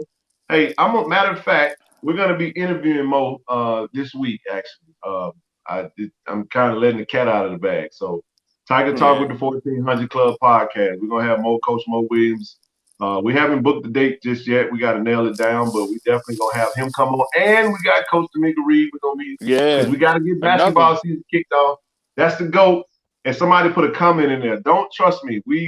Coach Tamika Reed is definitely being taken care of. Like, we don't want Coach Reed go nowhere. Yeah. He's gonna stay home. We're gonna take care of him. Hey, Ken, I am about to call it a night. Man, you got it, brother. I'm on the West Coast, so you. Hey, man, you on the West Coast. You gotta do your thing, man. I'm retired. I'm plug in it. I'm about to plug in. Everybody watch the show tomorrow. HBCU Overdrive with me, Doc Holliday. Tomorrow's segment is HBCU tonight. In fact, my boy Brian, he gonna be on the show with me. He be on the show with me majority of the time. When I go live. So Brian gonna be on the show with me, and we basically I'm gonna touch on the subject about Brett Favre, Shiesty B. That's what my boy Sean call him. Shiesty B, because ain't nobody talking about that right now. I'm gonna do the Herm Edwards firing, and then like I said, I'm gonna do the Dion rumors too. So everybody tune in tomorrow at 7:30 p.m. Make sure y'all subscribe to my guy right here, Ken Clark. And man, appreciate it, brother. Come to subscribe to me, but we all in the same. We all in the same boat. We trying to eat off the same table. We ain't in competition with nobody. There it is, bro. All right, bro. As always. All right, Doc. Talk to you tomorrow. Man. All right, Doc. With you. No doubt. It's my brother there, man. Good stuff, man. What the hell was you talking about before he said all this? All I saw was somebody say preach about the basketball. Yeah. Yeah, man. We definitely could pull that off. I think basketball is that's the other thing. And basketball also is easier. It's another sport that we can. So Zoe said this, and this is something we talk about all the time.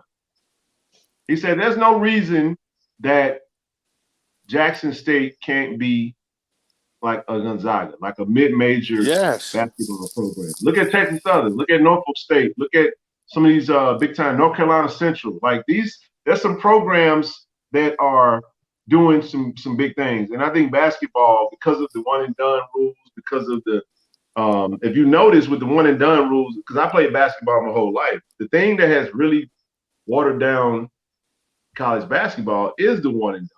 So what that has done is it has made the programs that are developing kids and having seniors in their program are the ones that's really taking over, because these young kids that are just playing for one season to get to the NBA, I mean, you can't really build a program that way. So I like the idea of the NBA revisiting the high school rule. I think they should allow kids to go straight out of high school again, because I don't like the notion that, you know, from that rule, you got LeBron James, Kobe Bryant, Kevin Garnett, you got Tracy T-Mac, you got so many greats that played the game, and I think they need to go back to that.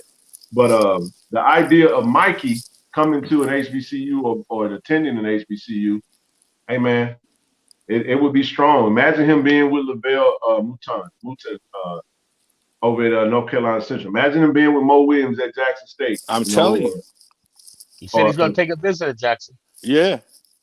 I hope he comes during the Southern game. You know what I'm saying? That would be dope, because the basketball season will be going on. And then too, it'll be a big game, and we got homecoming. So I don't know. I mean, I would love to see Mikey come. His friend Herman Smith, San Diego kid. That's what he mentioned. Yeah, he was on. I think it was I Am Athlete. Yeah. And he was talking about taking a trip to Jackson State, because he said one of his homeboys were on the football team.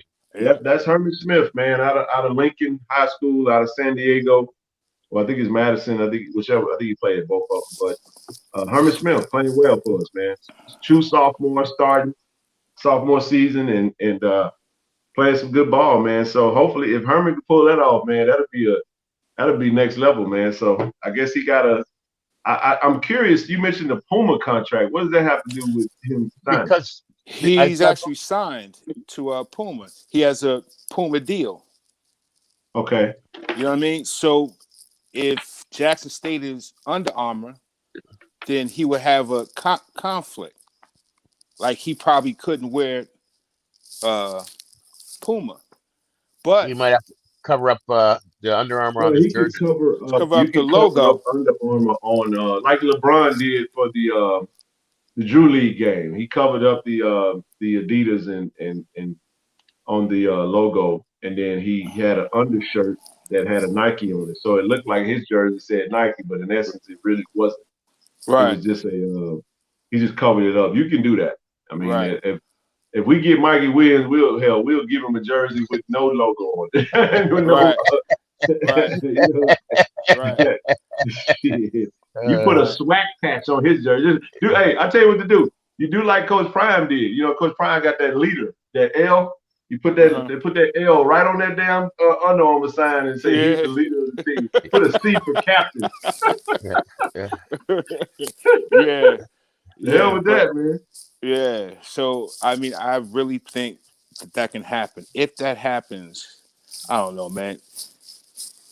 Jackson State's going through the roof. The women's team's good. The football team's good. That's what I'm talking. You got a Hey, star. that's what I can't wait for, man. If we can get the men's basketball program to the level that the women's basketball program, tell you right now, man. Listen, the women's basketball program gonna knock off a good few I would say FBS Power 5 programs this season. Yeah. Telling you. Yeah. We will not go we will not go winless in non-conference play. I can assure you that. We're gonna get some W's. I'm gonna tell you right now.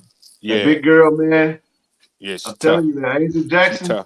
She Hey, tough. man, 6'5", and she got a jump shot. She's nasty on the inside. We got some size, man. We got some stars, man. Some superstar level talent on this women's basketball team. I'm telling you, Yeah. this team can make a run in the NCAA tournament.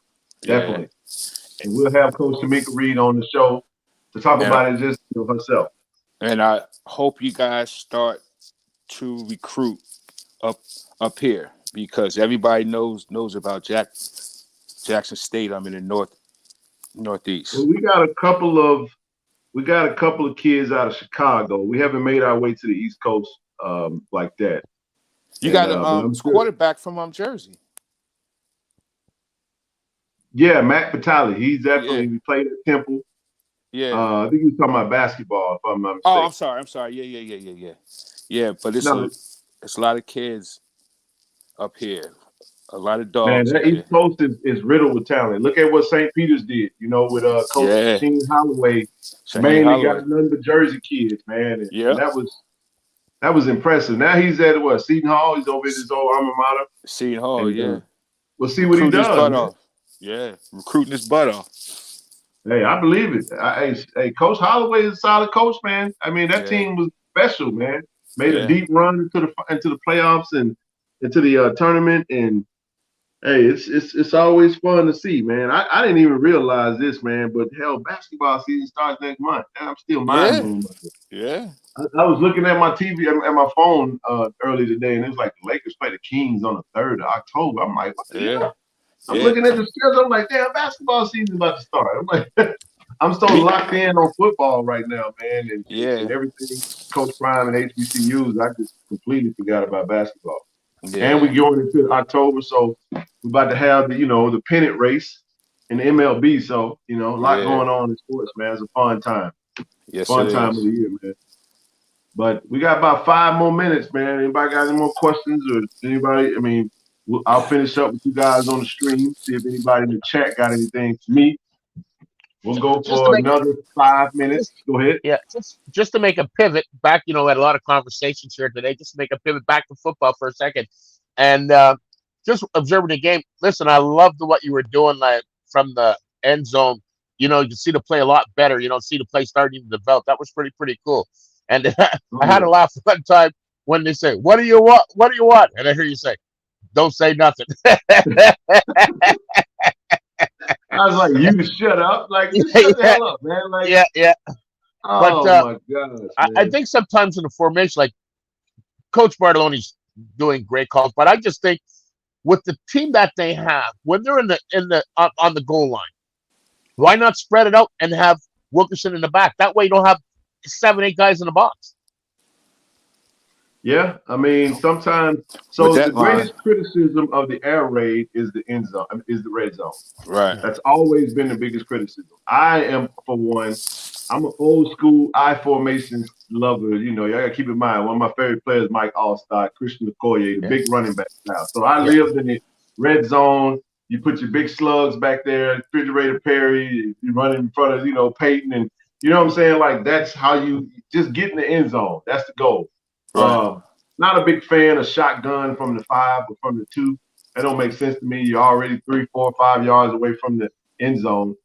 Get under center, have your big slug, put your body, a hat on a hat, turn that thing around. You put a fullback in front, create a hole, and go get the touchdown, man. You're going to have to stop me 4 plays because that's 4-down territory. Inside the 5 is 4-down territory for me. When you stop me, I live with it.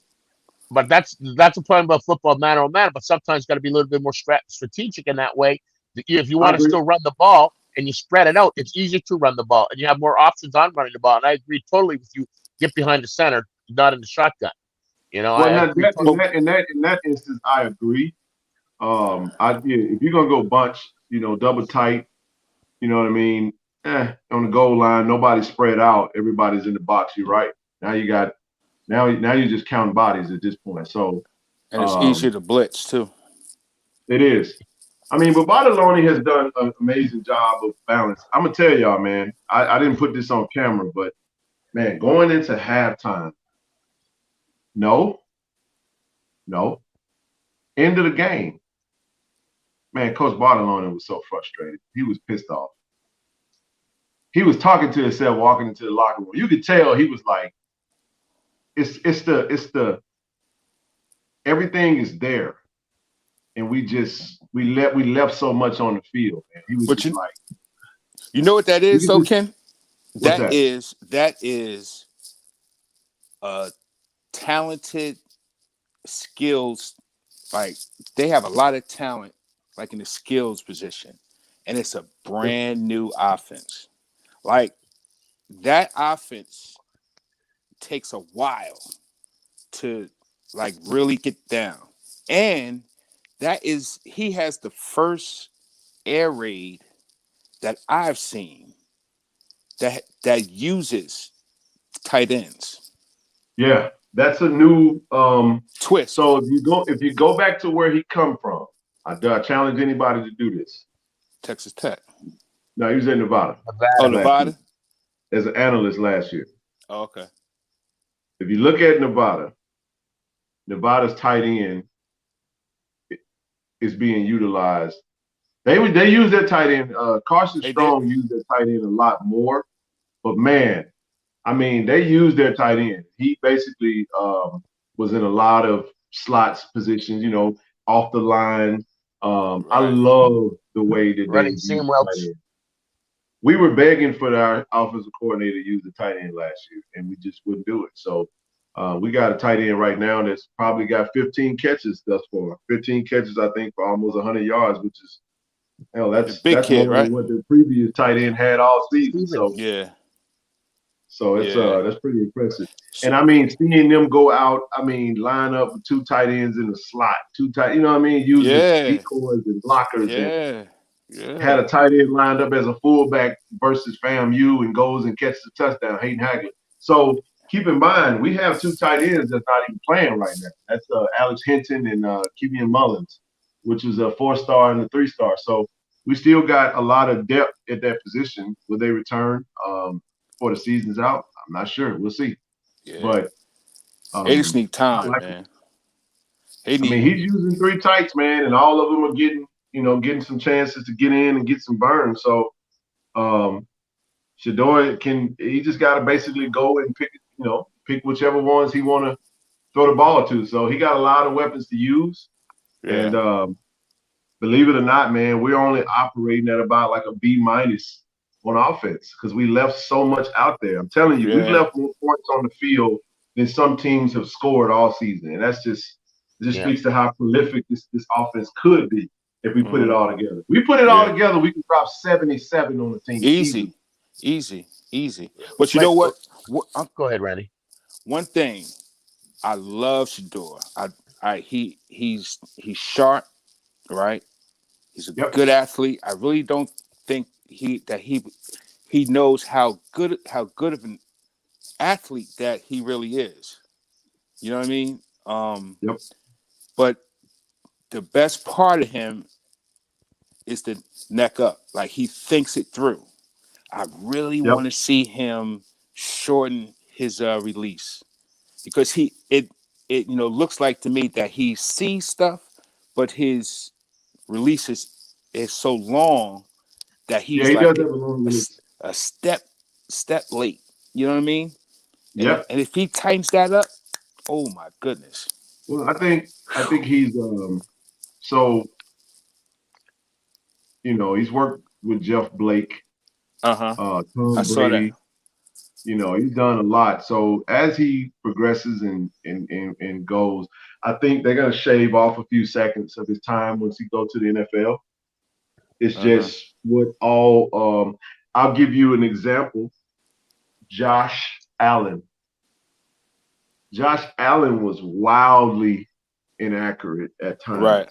Yeah. At Wyoming, he was 56.7 in percentage completion. He just had a big ass arm, man.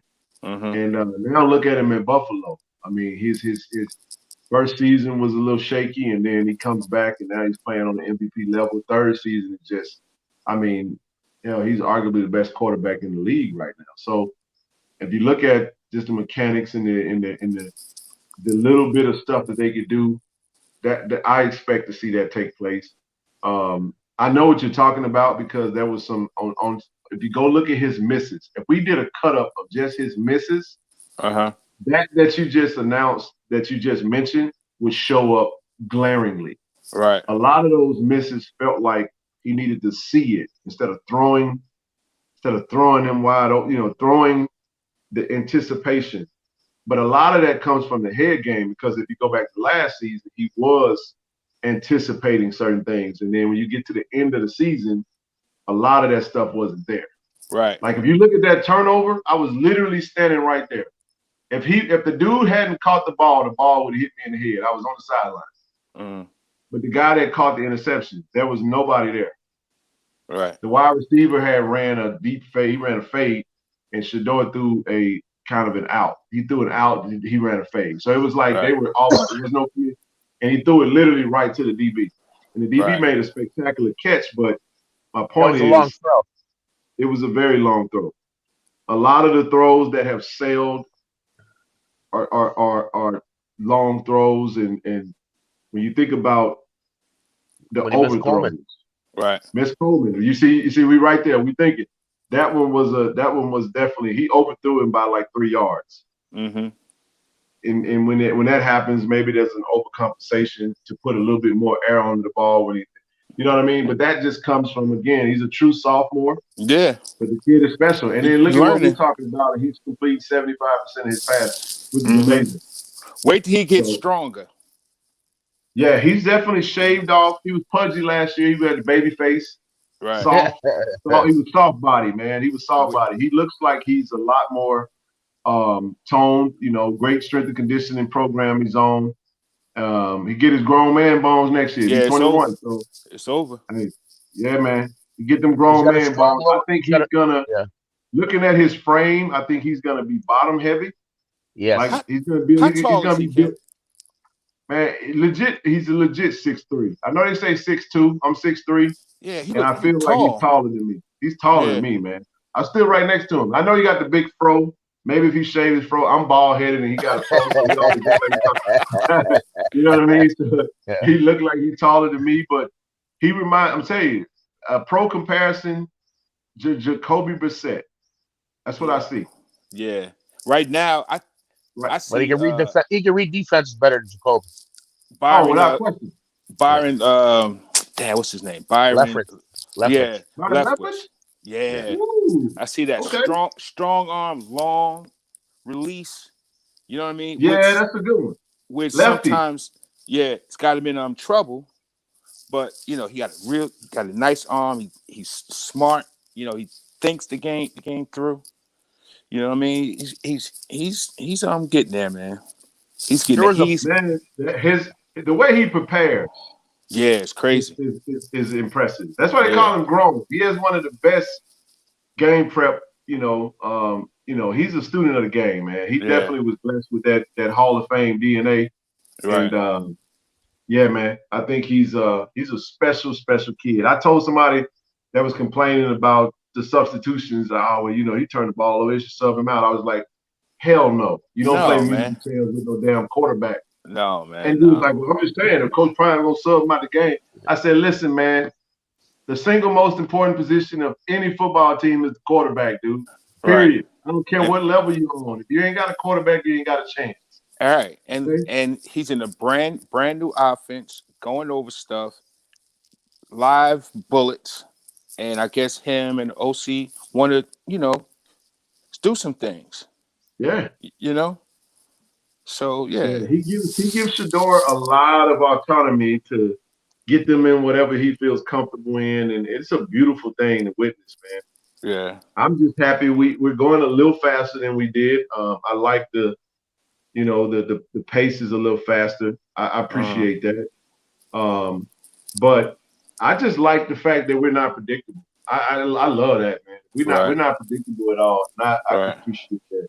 Right. So he made a play last game where he was really impressed me. He looked off the receiver and he threw, I think it was Coleman down the middle, and then Coleman for that big run. It's just to see how his head just turned, because he had the DB was like featured on that wide receiver, and all of a sudden he hit Coleman in the slot.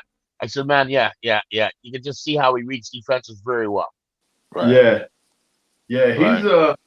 He's definitely trained. He got it, man. He's trained. He is, man. He's trained. He is. And it's like he's on like another level. You know what I mean? Than all the rest of the SWAC, those quarterbacks. Man, I corrected myself. Now. I told the kid, I told the gentleman, I said, listen, man, you don't sub out your quarterback. I said, he's like, why He's like, coaches, he showed that if you mess up, you got to be consistent, right? I said, no. What you're saying is you don't like what the coach is doing and you feel like he ain't going to sub his son. Just say that. That's all that is. Yep. And I said, but let me tell you, I said, Shador's a star. I said, no, correction. He's a superstar.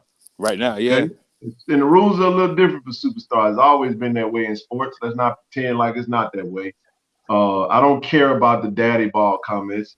I said the kid has 16 touchdowns and he had 2 turnovers. Kill that noise.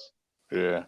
I'm not trying to hear it, man. And hey, every game that we lost with him at quarterback, he struggled at. Yeah.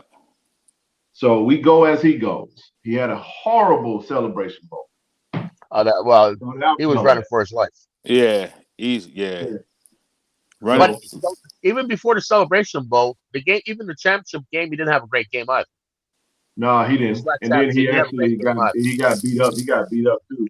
Hey, a lot, man. That's called film. Yeah. That's called film. Yep. They put a good strategy in place. They got all they got a chance to do. This is the thing about Bartoloni that people are going to learn. Bartoloni preps week to week. Right. And he creates a game plan, offensive game plan, based off of what the team's weaknesses are. Right. So you can prepare for us this year, but we're probably going to try to exploit your weaknesses. He called it an attack style offense. We're going to attack you in the areas that you don't like, where you're most vulnerable, and we're going to make you do the things you don't like to do. Right. So that's how we play. I mean, hey, I love it, man. So that's what that is. That's what that offense is about. That's what the Patriots used to do. Change attacking areas. Yep. That's right. Week to week and make you be honest. You know what I mean? So we just got to go out and start fast. I think they're going to come out. Man, I think next game is going to be a show. We got us for homecoming. And we're gonna go in there. It's gonna be rowdy. They're gonna be loud. The student section is gonna be obnoxious, man. It's gonna be a lot of people at that game. I think that game will be a sellout. So yeah. You beat them up last year, though, right? We beat them 28-7 for homecoming. They was our homecoming last year. Oh, okay. But we lost to them in the spring. And we gave up a run, but that was under the Coach Prime's first season with James Jones at quarterback. That ain't nothing. Yeah, that didn't really count. Nugget didn't step out either. If he don't, they took that touchdown off the board. We win that game. Yeah. Easily, so. But no, man, it was a lot that I got from this game. Definitely looking forward to getting on the sideline. I'm trying to, secure that right now. So when I go, I already booked my flight to go to Montgomery. So I'm excited, man. Looking forward to going. Definitely gonna try to bring some more dope content. Yeah, man, I'm having fun with this, man, and you guys are making it all the better, man. I appreciate y'all for definitely tuning in and rocking. Yes, sir. Yes, sir. And we're gonna keep it going, man. Having a lot of fun with it. Yeah, man. I like this too. Thank you for having us, Ken. Yeah. Hey, man, anytime, like I said, we don't do a call-in show.